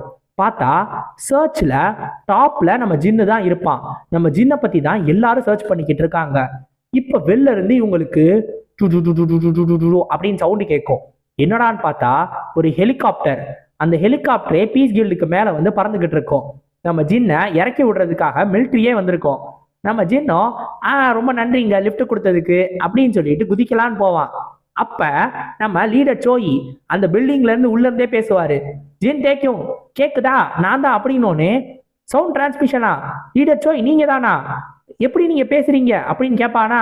அதுவா, அது ஒன்றும் கிடையாது, இது இட்டாலியன் ஃபேமிலி இதை வெர்சினி உருவாக்குன ஒரு புது டிவைஸ், இது மூலமா சவுண்ட் டிரான்ஸ்மிஷன் பண்ண. சரி சரி சரி சரி சொல்லுங்க சொல்லுங்க அப்படின்னு சொல்லிட்டு நம்ம ஜின்னும் கீழே வந்துருவான். இப்ப எல்லா நியூஸ்லயும் நம்ம ஜின்னை பத்தி தான் ஒரே பேச்சு. டோல்கேட்ல நடந்த அந்த ஒரு கேட் இன்சிடென்ட்டை தன்னந்தனியா தடுத்த ஒரு சி ரேங்க் ஹீரோ, அதுவும் டோல்கேட் ஹீரோ அப்படின்னு சொல்லிட்டு அவனை பத்தி நிறைய இன்டர்வியூ, நிறைய ஆர்டிகல்ஸ் எல்லாமே வர ஆரம்பிச்சிருக்கும். ஏன் எல்லா பக்கமும் வர கமெண்ட்ஸ்ல கூட நம்ம ஜின்னை பத்தி தான் பேசிக்கிட்டே இருப்பாங்க. இப்ப நம்ம ஜின்னும் லிஃப்ட்ல இருந்து வெளில வருவான். ஒரு இன்டர்வியூவை முடிச்சுட்டு வெளில வந்த உடனே இவனை பார்க்கறதுக்காகவே எக்கச்சக்க பிரஸ் பீப்புள் நிற்பாங்க. எல்லா மீடியாக்காரங்களும் நம்ம ஜின்னை பத்தி தான் பேசிக்கிட்டே இருப்பாங்க. நம்ம ஜின்னை போட்டோ எடுக்கிறதுக்காக எல்லாரும் காத்துக்கிட்டு இருப்பாங்க. ஸோ லைன் கட்டி நிற்பாங்க. அந்த அளவுக்கு நம்ம ஜின்னு ஃபேமஸ் ஆயிட்டான். இந்த ஒரு சாப்டர் ஆரம்பிச்சோடனே லிஃப்ட்ல இருந்து வெளில வந்த நம்ம ஜின்னை பார்க்கறதுக்காக எக்கச்சக்க மீடியா பீப்புள்ஸ் நிற்பாங்க. இவங்க எல்லாரும் ஜின் ஜின் இங்க பாருங்க, ஜின் நீங்க இப்ப எங்க போயிட்டு இருக்கீங்க, நீங்க என்ன சாப்பிட்டீங்க, ஆமா 40 வயசுக்கு மேல இருக்கிறவங்க எல்லாருக்கும் உங்களை தான் பிடிச்சிருக்காமே, என்ன காரணம்னு நாங்க தெரிஞ்சுக்கலாமா, ஜின் ஜின் ஜின் அப்படின்னு ஜின் ஜின் ஜின்னு கூப்பிட்டு கூவிக்கிட்டே இருப்பானுங்க. நம்ம ஜின்னுக்கு அப்படியே கடுப்பாகும். ஏன் அப்படின்னா இவனுங்க சம்பந்தமே இல்லாம லாஜிக்கே இல்லாத கேள்வியெல்லாம் கேட்டுக்கிட்டு இருக்கானுங்க. அது மட்டும் கிடையாது, இவன் இன்ஃபர்மேஷனை தோன்றேன்னு சொல்லி தேவையே இல்லாம அவங்க அம்மாவுக்கும் தங்கச்சிக்கும் நிறைய தர்ம சங்கடமான சூழ்நிலைகளை ஏற்படுத்திக்கிட்டு இருக்கானுங்க. ஸோ இதனாலதான் இந்த மீடியாவை பார்த்து நம்ம ஜின்னுக்கு ரொம்ப கோவம் வரும். ஆனா இதுல இந்த மாதிரி கோவப்பட்டு அவன் கத்துனானா இவனோட இமேஜே ஸ்பாயில் ஆயிரும். ஸோ அதனால இவனை கோவப்பட விடாம தடுக்கிறதுக்காக தான் நம்ம சோயும் கூட வந்திருப்பாரு. அவரு உடனே இந்த மீடியா பீப்புளை பார்த்து சொல்லுவாரு, ஜின் டேக்கும் பீஸ் கில்ட சேர்ந்தவன், ஒருவேளை உங்களுக்கு அவனை இன்டர்வியூ எடுக்கணும் அப்படின்னா நீங்க அஃபீஷியல் பேஜுக்கு போயிட்டு அதுல இருந்து வந்து நீங்க இந்த இன்டர்வியூஸை ஷெட்யூல் பண்ணணும் அப்படின்னு சொல்லிடுவாரு. ஆனா இவனுங்க எல்லாரும் இதை கேட்டுட்டு உடனே யார் நீ எல்லாம் யாரா, வெளியே போடா, சம்பந்தமே இல்லாம என்னென்னமோ சொல்லிக்கிட்டு இருக்க, நான் ஒன்றும் உங்க இன்டர்வியூஸை பார்க்க வரல, நாங்க வந்தது ஜின் டேக்கியூங்க பாக்குறதுக்கு, நீ எதுக்குறா வந்து மூஞ்சியை காட்டிட்டு இருக்க அப்படின்னு சொல்லி திட்டுவானுங்க. அதுலயும் ஒருத்தன் கடுப்பாகி, என்ன ரொம்ப ஓவரா பேசுற, நீங்க வெறும் சாதாரண ஆளுங்க, நீங்க இப்பதான் உங்க கில்டே உருவாக்கியிருக்கீங்க, என்ன மீடியாவே பகச்சுக்கிறீங்களா அப்படின்னு சொல்லி ரொம்ப ஓவரா பேசுவான். இதை கேட்டு நம்ம சோயே ரொம்ப கடுப்பாயிருவாரு. உடனே இப்ப எல்லாத்துக்கும் பதில் சொல்லிட்டு வந்துகிட்டே இருப்பாரா. அப்போ ஒருத்தன் வந்து ஓவரா கத்துனால அவன் பக்கத்துல வந்த உடனே டக்குன்னு இவரோட கையை இந்த மாதிரி தள்ளுவாரு. தள்ளுன உடனே இவரோட கையில இருந்த அந்த ரிஸ்ட் வாட்ச் அப்படியே உருண்டு ஓடிரும். எல்லாரும் அதை திரும்பி பார்ப்பாங்க. பார்த்தா அந்த ரிஸ்ட் வாட்சை பார்த்துட்டு நம்ம சோயி, என்னோட ரிஸ்ட் வாட்ச், இந்த பீட்டர் பிலிப்ஸ் உருவாக்குன லாஸ்ட் மாஸ்டர் பீஸு, அதுவும் அவரோட கடைசி காலத்துல உருவாக்குன ஒன்று, த யூனிவர்ஸ் 302, இது எவ்வளோ பெரிய பியூட்டிஃபுல்லான வாட்ச்னு உங்களுக்கு தெரியுமா, இந்த ஆட்டோமேட்டிக்கான வாட்ச் கிரேட் கேட்டலிசம் நடக்கும்போது கூட உடஞ்சு போகல, ஆனா இப்படி தட்டி விட்டு உடஞ்சு போச்சு அப்படின்னு சொல்லிட்டு ரொம்ப ஃபீல் பண்ணிக்கிட்டு இருப்பாரு. இதை பார்த்துட்டு ஒருத்தன் தட்டி விட்டான்ல, அவன் உடனே நான் வெறுமனேன்னு தொடதாங்க செஞ்சேன், அதுக்கே உடஞ்சு போகும்னு நான் நினைச்சு பார்க்கல, அதுவும் இவ்வளவு காஸ்ட்லின்னு கூட நான் நினைக்கல அப்படின்னோடனே நம்ம சோய் டக்குன்னு திரும்பி பார்த்து அவனை பார்த்து, நான் உன்னை சூ பண்றேன் அப்படின்னு சொல்லிடுவாரு. அதாவது அவன் மேல கேஸ் போட்டு அந்த காசை வாங்குறேன் அப்படின்னு சொல்லிட்டு சொல்லிடுவாரு. இதை கேட்டுட்டு அவனும் அதிர்ச்சியா நிற்பான். இப்ப வேக வேகமா நம்ம ஜின்னையும் கூப்பிட்டுக்கிட்டு நேரா போய் கார்ல ஏறிடுவாரு. இப்ப யாரும் ஃபாலோ பண்ணி வரமாட்டாங்க அப்படின்னு சொல்லுவாரு. நம்ம ஜின்னும் கண்டிப்பா வரமாட்டாங்க தான், ஆமா அந்த வாட்ச் எவ்வளோ காசு, எவ்வளோதான் அது வாட்சோட ஒர்த்து அப்படின்னு சொல்லி கேட்பான். ரொம்ப ஆச்சரியப்படாத, இந்த வாட்ச் ரொம்ப ரொம்ப காஸ்ட்லி, நீ நினைச்சு பார்க்கறத விட ரொம்ப காஸ்ட்லியா இருக்கும் அப்படின்னு சொல்லுவாரு. ஆனா அது உண்மையா இருந்தாதான், ஏன்னா இது டூப்ளிகேட்டு, பேக்கு அப்படின்றவாரு. அத்தானே பார்த்தேன், எங்க லீடரா கொக்கா, இது கண்டிப்பா ஃபேக்கா தான் இருக்கணும், அது எப்படி ரிஸ்ட் வாட்ச் கையில இருந்து ரிஸ்ட்ல இருந்து நழுவிக்கிட்டு அப்படியே உருண்டு ஓடி போய் உடையுது, அதுக்கெல்லாம் வாய்ப்பே இல்லை அப்படின்னு சொல்லி யோசிச்சுக்கிட்டு இருப்பான். உடனே நம்ம லீடர் சோயி, ஆமாமா அவங்கள பயமுறுத்தணும் அப்படின்றதுக்காக தான் ஏற்கனவே முன்னேற்பாடா இந்த மாதிரி ஒன்ன பண்ணேன் அப்படின்னு சொல்லிக்கிட்டு இருப்பா. இப்படியே இவனுங்களும் பேசிட்டு போயிட்டு இருப்பானுங்களா. இப்ப குறுக்க இந்த கௌஷிக் வந்தா அப்படின்ற மாதிரி சடனா ஒரு உருவம் குறுக்க வரும். உடனே ஐயோ போடுறா தம்பி பிரேக்க அப்படின்னு சொல்லிட்டு சடனா பிரேக்க போட்டு எப்படியோ ஆக்சிடென்ட் பண்ணாம தப்பிச்சிருவானுங்க. அப்பதான் அந்த உருவம் அப்படியே பொறுமையா சைட்ல நடந்து வந்து இவனுங்களை பாக்குறதுக்காக வரும். உடனே நம்ம ஜின்னு சொல்லுவான், யாரா அது சூசைட் பண்றதுக்குன்னு அளவெடுத்து செஞ்ச மாதிரியே இருக்கான், யாரா நீ அப்படின்ற மாதிரி நம்ம ஜின்னு யோசிச்சுக்கிட்டு இருப்பான். இப்ப பக்கத்துல வரவனை பார்த்த உடனே நம்ம ஜின்னு, இவனோட எனர்ஜி ரொம்ப அதிகமா இருக்கு, ஹண்டரா இருக்கணும், ஆனா இவனை எங்கேயோ பார்த்த மாதிரியே இருக்கே, யார் இந்த மூஞ்சி, இந்த பீஸை எங்க பார்த்துருக்கோம் அப்படின்னு யோசிச்சுக்கிட்டு இருப்பான். இப்போ உடனே கண்ணாடியை இறக்குன உடனே அந்த வந்தான்ல வெளில, அவனும் ஜின் டேக்கியும் தானே, நான் உன்னை நேரில் பார்க்கறதுக்கு ரொம்ப ரொம்ப சந்தோஷப்படுறேன், நீ நேரில் பார்க்கறதுக்கு உண்மையிலே கொஞ்சம் அழகா தான் இருக்க, எல்லா பொண்ணுங்களும் கண்டிப்பா உன்னோட ஃபேன்ஸா தான் இருப்பாங்க அப்படின்ற மாதிரி சொல்லிக்கிட்டு இருப்பான். அதெல்லாம் ஓகே, ஆனா நீங்க யாரு அப்படின்னு சொல்லி நம்ம ஜின்னும் கேட்பான். என்னது, என்னைய தெரிலையா என்ன, நீ உன்னோட இன்டர்வியூஸ்லாம் என்னைய பத்தி தானே பேசின, உன்னோட ஃபேவரட் ஹண்டர் அப்படின்னு சொன்ன உடனே தான் நம்ம ஜின்னுக்கு, நீங்க அப்படின்னு கேட்பானா, ஆமா நானே தான், நான் தான் வான் மியூங்கூன் அப்படின்னு சொல்லுவாரு. ஸோ இந்த வான் தான் நம்ம ஜின்னோட ஃபேவரட்டான ஹண்டர். நம்ம ஜின்னு இவன் பிறந்த டேட்டு, இவன் வந்து எங்க படிச்சான், என்ன வளர்ந்தான், என்ன ட்ரெஸ் போட்டான், என்ன ஜட்டி போட்டான் முதற்கொண்டு எல்லாத்தையும் தெரிஞ்சு வச்சிருப்பான். அந்த அளவுக்கு இவனை பத்தின ஃபுல் ஹிஸ்டரியே தெரிஞ்சு வச்சிருப்பான். அந்த அளவுக்கு நம்ம ஜின்னு இவனோட தீவிர விசிறி. இப்போ உடனே நம்ம ஜின்னு, ஐ இவரை மாதிரி ஒருத்தர் என் கூட ஃப்ரெண்ட் ஆயிட்டாரு ஹி ஹி ஹி அப்படின்னு சிரிச்சுக்கிட்டு வேற இருப்பான். இப்ப நம்ம ஜோய் கேட்பான், ஆமா எதுக்கு இவ்வளோத்த பத்தி நீ அவனை பத்தி தெரிஞ்சு வச்சிருக்கன்னு கேட்கும்போது, நான் தான் சொன்னேன்லங்க அவர் தான் என்னோட ஃபேவரட் ஹண்டர்னு. சரி அவர் அப்படி என்னதான் பண்ணிட்டான், அதுவும் இல்லாம நான் கொரியாவுக்கு இப்பதான் வந்தேன், ஆனா நான் அவனை பத்தி கேள்விப்பட்டதே இல்லையே அப்படின்னு சொல்லிக்கிட்டு இருப்பாரு. இப்போ உடனே நம்ம ஜின்னு, ஆமா நீங்க கொரியாவுக்கு எப்போ வந்தீங்க அப்படின்னு சொல்லி கேட்கும்போது, 3 வருஷத்துக்கு முன்னாடி வந்தேன் அப்படின்னு சொல்லி நம்ம சோய் சொல்லுவான். அப்படின்னா நீங்க கேட்டிருக்க வாய்ப்பு இல்லை, ஏன்னா 8 வருஷத்துக்கு முன்னாடி ஒரு பெரிய இன்சிடென்ட் நடந்துச்சு. அது நடந்ததுக்கு அப்புறம் மீடியாவே அதை பத்தி பேசுறதுக்கு ரொம்ப இது பண்ணாங்க, அந்த விஷயத்தையே பேன் பண்ணிட்டாங்க. ஸோ அந்த அளவுக்கு ஒரு பெரிய இன்சிடென்ட் நடந்துச்சான். இப்ப அந்த இன்சிடென்ட் என்னன்னு சொல்ல வரப்ப கரெக்டா நம்ம சோய் அங்கிருந்து கை காட்டுவாரு. உடனே நம்ம ஜின்னும், மிஸ்டர் சோயை என்னைய கூப்பிடுறாரு, நான் போயிட்டு வந்துடுறேன், நான் உங்கள்கிட்ட அப்புறமா பேசுறேன் அப்படின்னு சொல்லிட்டு வேகமா அவர் கூட பேசுறதுக்காக போயிடுவான். இப்ப நம்ம சோயை போய் பார்த்துட்டு ஆர்வத்துல நம்ம ஜின்னும், இந்த மாதிரி உங்களை மாதிரி ஸ்பியர் யூஸ் பண்ற ஹண்டர்ஸ்லாம் யாருமே கிடையாது, ஏன்னா நிறைய பேர் ஸ்வாட்ஸ் தான் யூஸ் பண்றாங்க, ஆனா நீங்க மட்டும் ஸ்பியரை யூஸ் பண்ணி அதை பத்தி புக்கு எழுதலைன்னா என்ன மாதிரி ஒரு ஆளெல்லாம் ஸ்பியரை யூஸ் பண்ணியிருக்க கூட முடியாது, ஏன்னா நான் உங்க புக்கை படிச்சு பார்த்து தான் நிறைய விஷயங்களை புரிஞ்சுக்கிட்டேன் அப்படின்னு சொல்லி நம்ம ஜின்னு சொல்லிக்கிட்டு இருப்பான். கேட்கறதுக்கு சந்தோஷமா இருக்கு அப்படின்னு அவர் பேசிக்கிட்டு இருக்கும்போது டக்குன்னு ஒரு பொண்ணு, சைன் பண்றீங்களா அப்படின்னு சொல்லி கேட்டு வரும். ஓஹோ என்னோட ஃபேனா, ஆட்டோகிராஃப் வேணுமா அப்படின்னு இந்த வானு சொல்லுவான். ஆனா அந்த பொண்ணு என்னமோ ஆட்டோகிராஃப் கேட்டு வந்தது நம்ம ஜின் கிட்ட, ஏன்னா இப்ப நம்ம ஜின்னு தானே ட்ரெண்டிங்கு. உடனே நம்ம ஜின்னும் சைன் போட்டு கொடுத்துருவான். இப்ப இவனும் நம்ம ஜின் கிட்ட சும்மா பேசிக்கிட்டு இருப்பான். அவன் கம்பேக் கொடுக்கணும்னு நினைக்கிறது, அதாவது ஒரு செலிபிரிட்டியா, அதுக்கப்புறம் அவன் வந்துட்டு ஒரு பெரிய கில்டே வாங்கினது, அந்த கில்டு பெருசா இருந்தாலும் பெரிய பாப்புலாரிட்டி இல்லாம ரொம்ப கீழ் நிலைமையில இருக்கிறது, ஸோ எல்லாத்த பத்தியும் சொல்லிக்கிட்டு இருப்பான். அப்பதான் நம்ம ஜின்னை பத்தி கேள்விப்பட்டானா. நம்ம ஜின்னை பார்க்கும்போது அவனோட சின்ன வயசா பார்க்குற மாதிரி இருக்குன்னு சொல்லுவான்.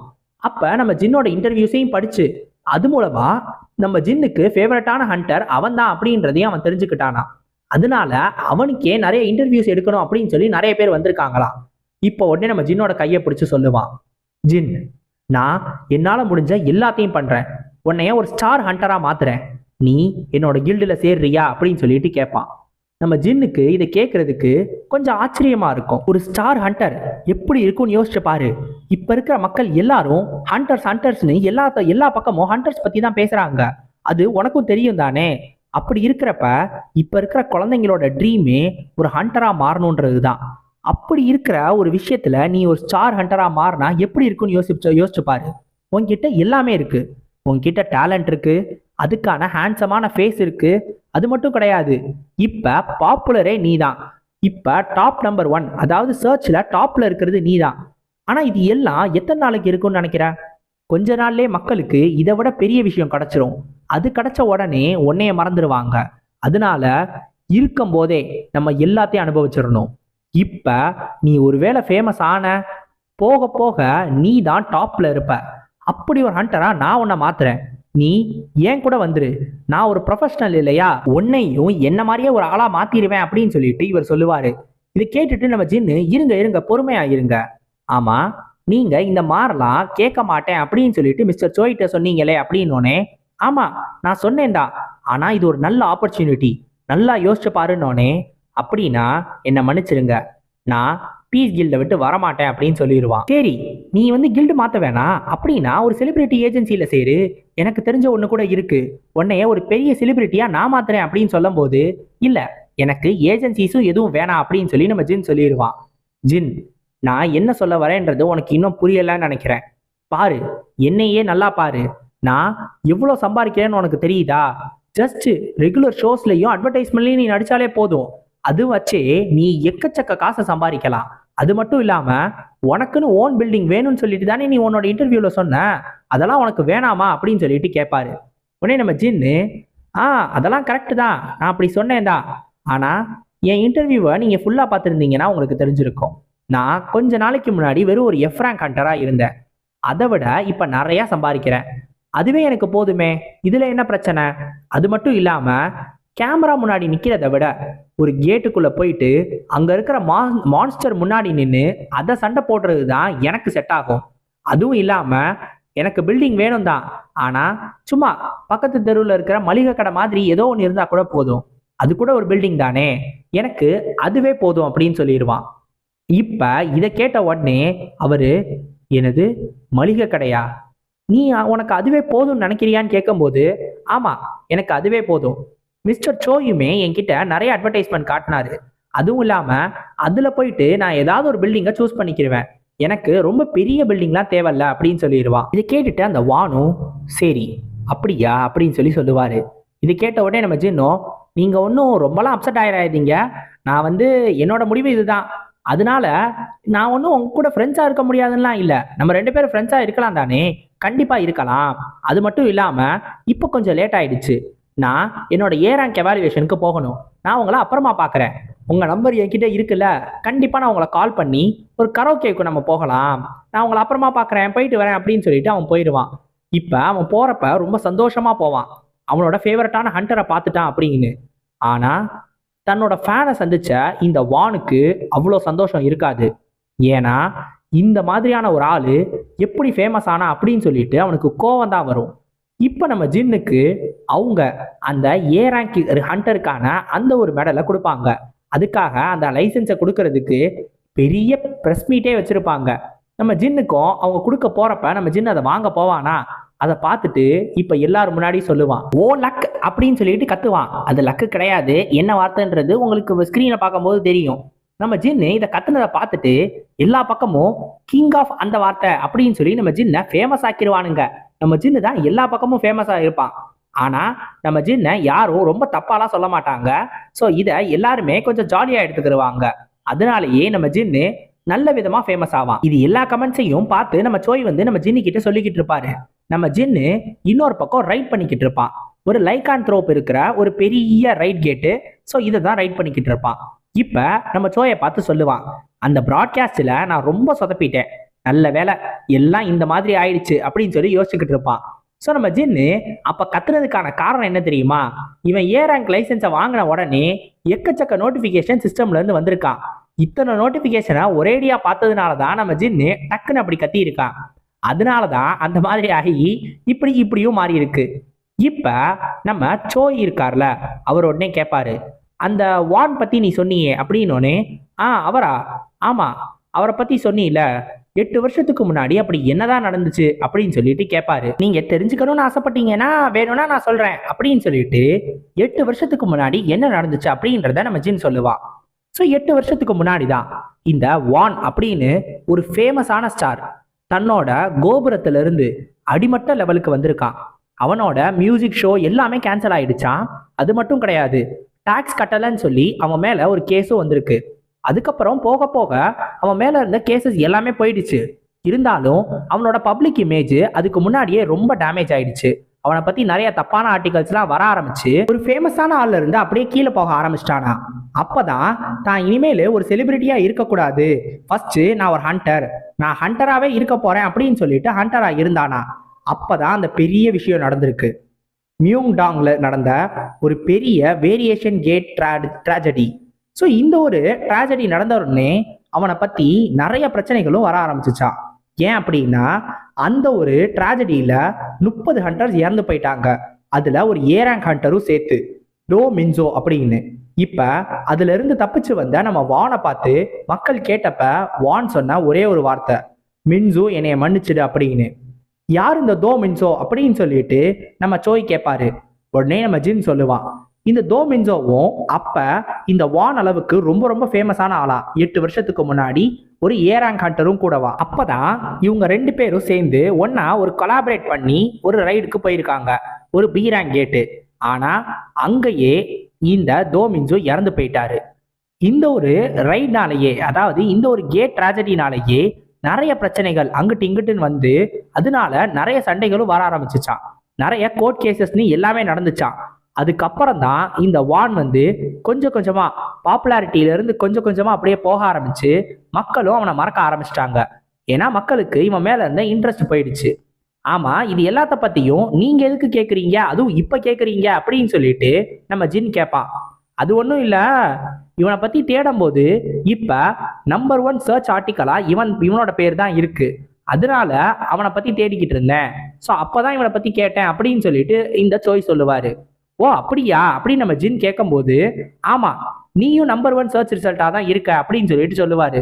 என்னது, எப்படி ஒரே நேரத்தில் 2 நம்பர் 1 சர்ச் ரிசல்ட்டு அப்படின்னு சொல்லி நம்ம ஜின்னு யோசிப்பான். உடனே அவரும் அவரோட ஃபோனை காட்டுவார். பார்த்தா எல்லாரும் இப்ப ஒரு பக்கம் வானை பத்தியும் இன்னொரு பக்கம் நம்ம ஜின்னை பத்தியும் தான் தேடிக்கிட்டு இருக்காங்க.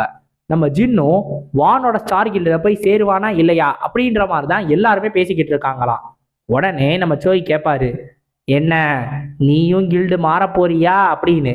உடனே நம்ம ஜின்னு, இருங்க இருங்க, அதுக்கு முன்னாடி எனக்கு ஒரு டவுட்டு. முதல்ல கேட்டுக்குள்ள உங்க போன் எப்படி வேலை செய்யுது, சிக்னல் எங்க இருந்து வருது அப்படின்னு கேட்பான். டேய் பேச்ச மாத்தாத, அது எங்க பேச்செல்லாம் மாத்துறேங்க, இதுக்கு முதல்ல பதில் சொல்லுங்க அப்படின்னோடனே, சரி சொல்றேன் கேட்டுக்கோ. இந்த போனு ஒரு ஸ்பெஷல் மோடம் சிப்னால உருவாக்கப்பட்டது. அதுவும் இதை உருவாக்குனது பில் ஜாப்ஸ், பைனாப்பிள் கம்பெனி வச்சிருக்கிறவர். ஸோ இவர் உருவாக்குன இந்த ஒரு ஸ்பெஷல் மோடம் சிப்பு நம்மளுக்கு கேட்டுக்கு வெளில இருக்கிற சிக்னலை எடுத்துக்கொண்டு வந்து உள்ள அப்படியே டிரான்ஸ்ஃபர் பண்ணுமா. இதை பத்தி எல்லாம் அவர் எக்ஸ்பிளனேஷன் விடிய கொடுத்துக்கிட்டு இருப்பாரு. இப்ப விடிஞ்சதும் இந்த பீஸ் கில்டுக்கு இந்த வானே வந்திருப்பான். அதுவும் எதுக்காக அப்படின்னா மன்னிப்பு கேட்கறதுக்காக. இப்ப இந்த ஜின்னு இந்த பீஸ் கில்ட, அதாவது பீஸ் கில்ட விட்டுட்டு ஸ்டார் கில்டுல போய் சேருவானா இல்லையா அப்படின்னு சொல்லி நிறைய ஆர்டிகல்ஸ் வந்துச்சுல, அதுக்கு காரணம் இந்த வான் தான் அப்படின்னு சொல்லிட்டு அவன் நினைக்கிறானா. ஏன்னா நேத்து இவன் ஜின்னை பார்த்தான்ல, அதை வேற யாராவது பார்த்து இந்த மாதிரிலாம் ஆர்டிகல்ஸ் எழுதியிருப்பாங்க, இதுக்கு நானும் ஒரு காரணம் தான், என்னைய மன்னிச்சிருங்க அப்படின்னு சொல்லிட்டு நம்ம சோயை பார்த்தும் மற்றவங்களை பார்த்தும் மன்னிப்பு கேட்கறதுக்காக வந்திருப்பான். மன்னிப்பும் கேட்பான். நம்ம சோயும் பரவாயில்ல, இந்த மாதிரியான ஆர்டிகல்ஸ் வந்த உடனே நீங்க வந்து மன்னிப்பு கேட்குறீங்களே அப்படின்னு கேட்கும்போது, ஆமா இது எல்லாம் நடந்தது என்னோட ஓன் ஆம்பிஷன்ஸ்னால தான். ஸோ அதனால முடிஞ்ச அளவுக்கு நான் சீக்கிரமா வந்து உங்கள்கிட்ட மன்னிப்பு கேட்டு தான் ஆகணும். அது மட்டும் கிடையாது, நீங்க இதை புரிஞ்சுக்கிட்டீங்கன்னா அதுவே எனக்கு ஒரு பெரிய நிம்மதியா இருக்கும் அப்படின்னு சொல்லிட்டு சொல்லுவான். இப்ப மறுபடியும் இந்த வான் சொல்லுவான், ஏதோ ஒரு சிச்சுவேஷன்ஸ்க்காக நம்ம மீட் பண்ணிட்டோம், ஏன் இது எல்லாத்தையும் மறந்துட்டு நம்ம 2 கில்டும் ஒரு கொலாபரேட் போகக்கூடாது அப்படின்னு. இப்ப இதை கேட்டுட்டு எல்லாருமே ஆச்சரியப்படுவாங்க. இப்ப இது எல்லா விஷயங்களையும் பேசி முடிச்சுட்டு இந்த வானும் பீஸ் கில்டுல இருந்து வெளில வருவான். வந்துட்டு ஒருத்தனுக்கு கால் பண்ணி சொல்லுவான், நான் எல்லாத்தையும் முடிச்சிட்டேன், நாளைக்கு 2 மணிக்கு இந்த கொலாபரேஷன் ரைட் நடக்கும், எல்லாத்தையும் ரெடி பண்ணி வை அப்படின்னு சொல்லுவான். அவங்க உங்களை நம்பிட்டாங்களா அப்படின்னு சொல்லி அந்த போன்ல இருக்கிறவன் கேட்கும்போது, அவங்க ஒன்றும் அவ்வளோ கஷ்டம்லாம் இல்லை, ஏறாங் கேட்டுன்னொடனே கொஞ்சம் அப்படி இப்படின்னு பண்ணானுங்க, ஆனா நிறைய ஐட்டம்ஸ் அவனுங்களுக்கு கிடைக்கும்னு சொன்ன உடனே அவனுங்க உடனே இதுக்கு ஒத்துக்கிட்டானுங்க. அது மட்டும் இல்லாம நம்ம கில்டுல இருந்து நம்ம டீமை மட்டும் தானே கொண்டு வர, அதுல இருக்கிறவங்க யாரும் வாயை திறக்க மாட்டாங்க தானே அப்படின்னு சொல்லிட்டு இந்த வான் கேட்பான். நீங்க என்னை நம்ப மாட்டீங்களா, யாரும் அங்க இருக்கிறவங்க வாயை திறக்கவே மாட்டாங்க, கரெக்டு, யாரும் வாயை திறக்க கூடாது, அவங்களோட லிஸ்ட்டை அப்படியே ரெடி பண்ணி என்னோட டெஸ்க்கு அனுப்பிச்சிரு அப்படின்னு சொல்லி சொல்லுவான். இப்போ ஆப்போசிட்ல இருக்க அந்த ஃபோனில் இருக்கிறவன் கேட்பான், ஆமாம் பீஸ் கில்டில் இருக்கிறவங்களாம் எப்படி அப்படின்னு சொல்லிட்டு. அவங்க எல்லாரும் கொஞ்சமாவது பெட்டராக இருப்பாங்கன்னு சொல்லி தான் நான் வந்தேன், ஆனால் எல்லாம் சரியான வேஸ்ட்டு, அங்கே ஒரு ரேங்க் கூட இல்லை, ஒரு ஆர்டரே இல்லாமல் இருக்கு. வெறும் 5 பேரை வச்சுட்டு ஒரு கில்டு என்ன பண்ணிட போகுது அப்படின்னு சொல்லிட்டு இந்த வான் சொல்லுவான். அப்படியா, அப்ப நாளைக்கு ஈஸியா தான் போக போகுது போங்க அப்படின்னு இந்த போன்ல இருக்கிறவன் சொன்ன உடனே, டேய் ஈஸியா போக போதா? நான் இந்த வயசுல வந்துட்டு ஒரு ரைட் பண்ணணும்னு என்ன அவசியம் இருக்குன்னு நினைக்கிறேன்? இது எல்லாத்தையும் நான் ரொம்ப ரொம்ப கவனமா பண்ணணும்னு நினைக்கிறேன். ஏதாவது சொதப்புன அவ்வளோதான் அப்படின்னு சொல்லிட்டு ரொம்ப மிரட்டுவான். கவலைப்படாதீங்க, நான் எதுவும் பண்ணிட மாட்டேன்னொன்னே, சரி நீ கவனமா இருக்கணும் அப்படின்னு சொல்லிட்டு அப்படியே டக்குன்னு அவன்கிட்ட பேசிட்டு போனை கட் பண்ணிட்டு லிப்ஸ்டிக்கை போட்டுட்டு திரும்பியும் வந்து காரில் கிளம்பிடுவான். இப்போ நம்மளுக்கு நம்ம ஜின்னை காட்டுவாங்க. நம்ம ஜின்னும் ஜின்கோவும் அவனுங்க ரூம்ல இருப்பானுங்க. நம்ம ஜின்னை பத்தின எல்லா ஆர்டிகல்ஸையும் எடுத்து அதை படிச்சு பார்த்துக்கிட்டு இருப்பான். அந்த ஆர்டிகல்ஸும் அந்த கமெண்ட்ஸும் படிக்க நல்லா இருக்கான், அதனால சும்மா அதை பத்தியே படிச்சுக்கிட்டு இருப்பான். நம்ம ஜின்னு ரைடுக்கு போயிட்டு இருப்பான். ஆக்சுவலா அந்த வான் கூட ஒரு ரைடு இருக்குல்ல, அந்த கொலாப் ரைடு, அது இன்னைக்கு தான். ஸோ அதில் கலந்துக்கிறதுக்காக தான் நம்ம ஜின்னும் அப்படியே போயிட்டு இருப்பான். அதுவும் இல்லாமல் நம்ம ஜின்னுக்கு அவ்வளோ சந்தோஷம், தன்னோட ஃபேவரட்டான ஹண்டர் கூட ஏன் இந்த மாதிரி ஒரு கொலாப் ரைடு போகிறோமே அப்படின்னு. இப்போ போயிட்டு நேராக போய் அந்த காரில் ஏறுவான். பார்த்தா எல்லாரும் அமைதியாக இருப்பாங்க. உடனே நம்ம ஜின்னு கேட்பான், ஆமாம் கேட் எதுவும் பி ரேங்க் கேட்டா மாறிடுச்சா அப்படின்னு. இல்லையே, ஏ ரேங்க் கேட்டு தான் அப்படின்னு இந்த லீடர் சோய் சொன்ன உடனே, அப்படியா, அப்படின்னா ஏன் எல்லாரும் ஒரு மாதிரி அமைதியா இருக்கீங்க, யாருக்குமே பதட்டமா இல்லையா அப்படின்னு கேட்பான். இந்த பொண்ணு சொல்லும், நான் ஏற்கனவே ஏறாங்கேட்டு நிறைய முறை ஏர்ஸ் கில்டில் இருந்தப்ப போயிருக்கேன், அதனால எனக்கு ஒரு பெருசா பதட்டம்லாம் இல்லை அப்படின்னு சொல்லிட்டு சொல்லும். ஆமாமா, நீங்க ஸ்ட்ராங்கஸ்டான கில்டை சேர்ந்தவங்க தானே அப்படின்னு சொல்லிட்டு நம்ம ஜின் சொல்லும் போது நம்ம பட்லர் கிம் சொல்லுவாரு, இந்த மாதிரியான இது எல்லாத்தையுமே நான் என்னோட சின்ன வயசுல நிறைய பார்த்துட்டேன். அப்பெல்லாம் நிறைய மான்ஸ்டர் அப்படியே அது பாட்டுக்கு பறந்து போயிட்டு இருக்கும், அந்த மாதிரியான சூழ்நிலையெல்லாம் வாழ்ந்துட்டேன், இதெல்லாம் என்ன அப்படின்னு சொல்லி அவர் சிரிச்சுக்கிட்டு இருப்பாரு. இப்ப நம்ம ஜின்னு திரும்பி பார்த்து, அப்ப நான் மட்டும்தான் பதட்டமா இருக்கேனா, ஏங்க உங்களுக்கு பரவாயில்லையா அப்படின்னு ஹண்டர் இம்மை பார்த்து கேட்பான். உடனே நம்ம ஹண்டர் இம்மு, நானும் நிறைய தடவை ஏறாங்கேட்டுக்கு போயிருக்கேன், இதெல்லாம் எனக்கு சர்வ சாதாரணம் அப்படின்னு சொல்லிட்டு வாந்தி எடுக்க ஆரம்பிச்சிருவாரு. பார்த்தா நம்ம ஆளுக்கு வாந்தியா வந்துகிட்டு இருக்கோம். அவருக்கு பயம் இருக்கு, இருந்தாலும் இல்ல எனக்கு பயம்லாம் கிடையாது, ஜஸ்ட் கார்ல போறதுக்கு ஒரு மாதிரி இருக்குவா அப்படின்னு சொல்லி திரும்பி வாந்தி எடுத்துக்கிட்டே இருப்பாரு. இப்ப நேரா இந்த கேட்ல ரைட் பண்றதுக்காக இவங்க எல்லாரும் போயிடுவாங்க. அங்க போன உடனே நம்ம சோய் இந்த வானை மட்டும் தனியா கூட்டிட்டு போயிட்டு, இதுக்காக கேட்டோட லொகேஷனை மாத்துனீங்க அப்படின்னு சொல்லிட்டு கேட்பாரு. உடனே இந்த வான் என்ன சொல்றீங்க அப்படின்னு கேட்கும்போது, நல்லா பாருங்க, நீங்க ஆரம்பத்துல இந்த கொலாபரேட்டுக்கு ஒத்துக்கிட்ட போது எங்க கிட்ட சொன்னது மேண்டிகோரோட ஜங்கிள் கேட்டு தான், ஆனா இங்க வந்து பார்த்தா வைவனோட டென்னு அப்படின்னு சொல்லிட்டு இந்த கேட் இருக்கு, என்ன மாத்தி பண்ணிக்கிட்டு இருக்கீங்க அப்படின்னு கேட்கும்போது, ஓஹோ இது எனக்கே தெரியல, என்னோட ஸ்டாஃப் தான் ஏதோ தப்பு பண்ணிட்டாங்கன்னு நினைக்கிறேன், இது ஒரு சின்ன தப்பா இருக்கும் அப்படின்னு சொல்லிட்டு சொல்லுவான். உடனே நம்ம சோயும், சின்ன தப்பா, சரி இருக்கட்டும், அப்படின்னா இந்த ரைடை நம்ம கேன்சல் பண்ணிடுவோம் அப்படின்பா. ஏங்க ஏன் என்னாச்சு அப்படின்னு கேட்கும்போது, நம்ம ஒரு ஏராங் கேட்டை பத்தி பேசிக்கிட்டு இருக்கோம், இந்த மாதிரியான ஒரு கேட்டுக்கு எந்த ப்ரிப்பரேஷனும் இல்லாம நம்ம போனோம்னா கண்டிப்பா ஆக்சிடென்ட் நடக்கிறதுக்கு நிறைய வாய்ப்பு இருக்கு.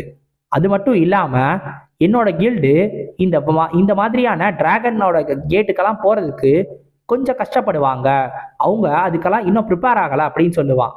ஏன்னா நம்ம ஜின் தேக்கியும் அவன் இதுக்கு முன்னாடி இருந்த கில்டுல எல்லாரும் இறந்து போயிட்டு நம்ம ஜின் மட்டும் தப்பிச்ச மாதிரி சொல்லியிருப்பாங்கல்ல, நம்ம ஜின் கூட அதை பத்தி கனவெல்லாம் கண்டிருப்பான்ல, ஸோ அது ஒரு வைவன்னாலதான், அதனாலதான் நம்ம ஜின்னுக்கு இது கொஞ்சம் கஷ்டமா இருக்கும் அப்படின்னு சொல்லி நம்ம சோய் நினைப்பாரு. உடனே நம்ம வானை பார்த்து சொல்லிடுவாரு, உங்களோட ஆஃபருக்கு ரொம்ப நன்றி, ஆனா இப்ப நம்ம வழியில போறதுதான் நமக்கு நல்லது அப்படின்னு சொல்லிட்டு அங்கிருந்து கிளம்ப ஆரம்பிச்சிருவாரு. நம்ம வான் தடுக்க நினைச்சாலும் நம்ம சோய் வந்து அங்கிருந்து கிளம்பணும் அப்படின்னு சொல்லிட்டு குறியா இருப்பாரு. இப்ப நம்ம ஜின் அந்த இடத்துக்கு வருவான். வந்துட்டு வாங்க அந்த ரைடுக்கு போகலாம் அப்படின்னு சொல்லிட்டு சொல்லுவான்.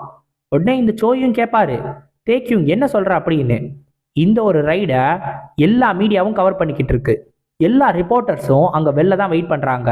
இப்போ போயிட்டு நம்ம கிளம்புறோம்னு சொன்னா நம்மளை பத்தி என்ன நினைப்பாங்க, நம்மளை கிரிட்டிசைஸ் பண்ண ஆரம்பிச்சிருவாங்க. இதை பத்தி கவலைப்படுற ஆள் கிடையாது தான், ஆனா இப்ப நான் நல்லா இருக்கேன்னு தான் எனக்கு தோணுது அப்படின்னு சொல்லுவான். உண்மையாவா அப்படின்னு அவர் கேட்கும்போது, ஆமா எப்பயும் இல்லாத மாதிரி நல்லா இருக்கேன். உண்மை என்ன அப்படின்னா நம்ம ஜின்னுக்கு இன்னமும் அந்த கனவு வந்துட்டு போகுது, அதுவும் டெய்லியும் ராத்திரி அவன் பார்த்து பயந்த ஒரு உருவம், அந்த வைவன் அந்த ஜின்னோட மொத்த கில்டுல இருந்தவங்க எல்லாரையும் ஒரே ஆளா மொத்தமா கொன்றுச்சு. அதுவும் நம்ம ஜின் கண்ணு முன்னாடியே கொன்றுச்சு. நம்ம ஜின்னு கண்ணை மூடும் போதெல்லாம் அவங்களோட அந்த ஒரு சத்தமும் அந்த ரத்தமும் மட்டும்தான் கேட்குது. இதனாலேயே நம்ம ஜின்னால ஒழுங்கா தூங்க கூட முடியல. நம்ம ஜின்னு இதை நினைச்சே தொடர்ந்து பயந்துக்கிட்டே இருக்கான். இப்படியே இது தொடர்ந்துச்சுன்னா நம்ம ஜின்னு இதுல இருந்து எப்பதான் தப்பிப்பான் அப்படின்னு சொல்லி யோசிக்கிறான். 1 வருஷம், 3 வருஷம், 10 வருஷம். ஆனா இப்ப நம்ம ஜின் பழைய ஜின் கிடையாது. இப்ப அவனுக்கு ஓடணும் அப்படின்ற அவசியமே கிடையாது. தன்னால பண்ண முடியும். ரைட்க்கு போகலாம், இல்ல நம்ம பண்ணி தான் ஆகணும், முக்கியமா நான் இதை பண்ணி தான் ஆகணும் அப்படின்னு சொல்லிட்டு நம்ம ஜின் சொல்லுவான். உடனே உனக்கே இவ்வளோ கான்ஃபிடென்ஸ் இருக்கும்போது அப்புறம் என்ன, வா ரைட்க்கு போகலாம் அப்படின்னு சொல்லி நம்ம சோயும் ஒத்துக்கிடுவாரு. இப்போ இந்த ரைட்காக எல்லாரும் ரெடியாக இருப்பாங்க. இப்போ நம்ம ஜின்னும் உள்ளே போகிறதுக்கு ரெடியாக இருப்பான். பிளாக் வைவனோட டென்குள்ளே தான் நம்ம ஜின் போக போகிறான். உள்ளே போயிட்டு எந்த மாதிரியான அட்வென்ச்சர்ஸ் எல்லாம் நம்ம ஜின்னுக்காக காத்திருக்குன்றத நம்ம அடுத்து வர சாப்டர்ஸில் பார்ப்போம். ஸோ அடுத்த சாப்டர்ஸில் உங்களை சந்திக்கிற வரைக்கும் சைனோரா காய்ஸ், அரிகத்தோ கோசாய்மஸ்.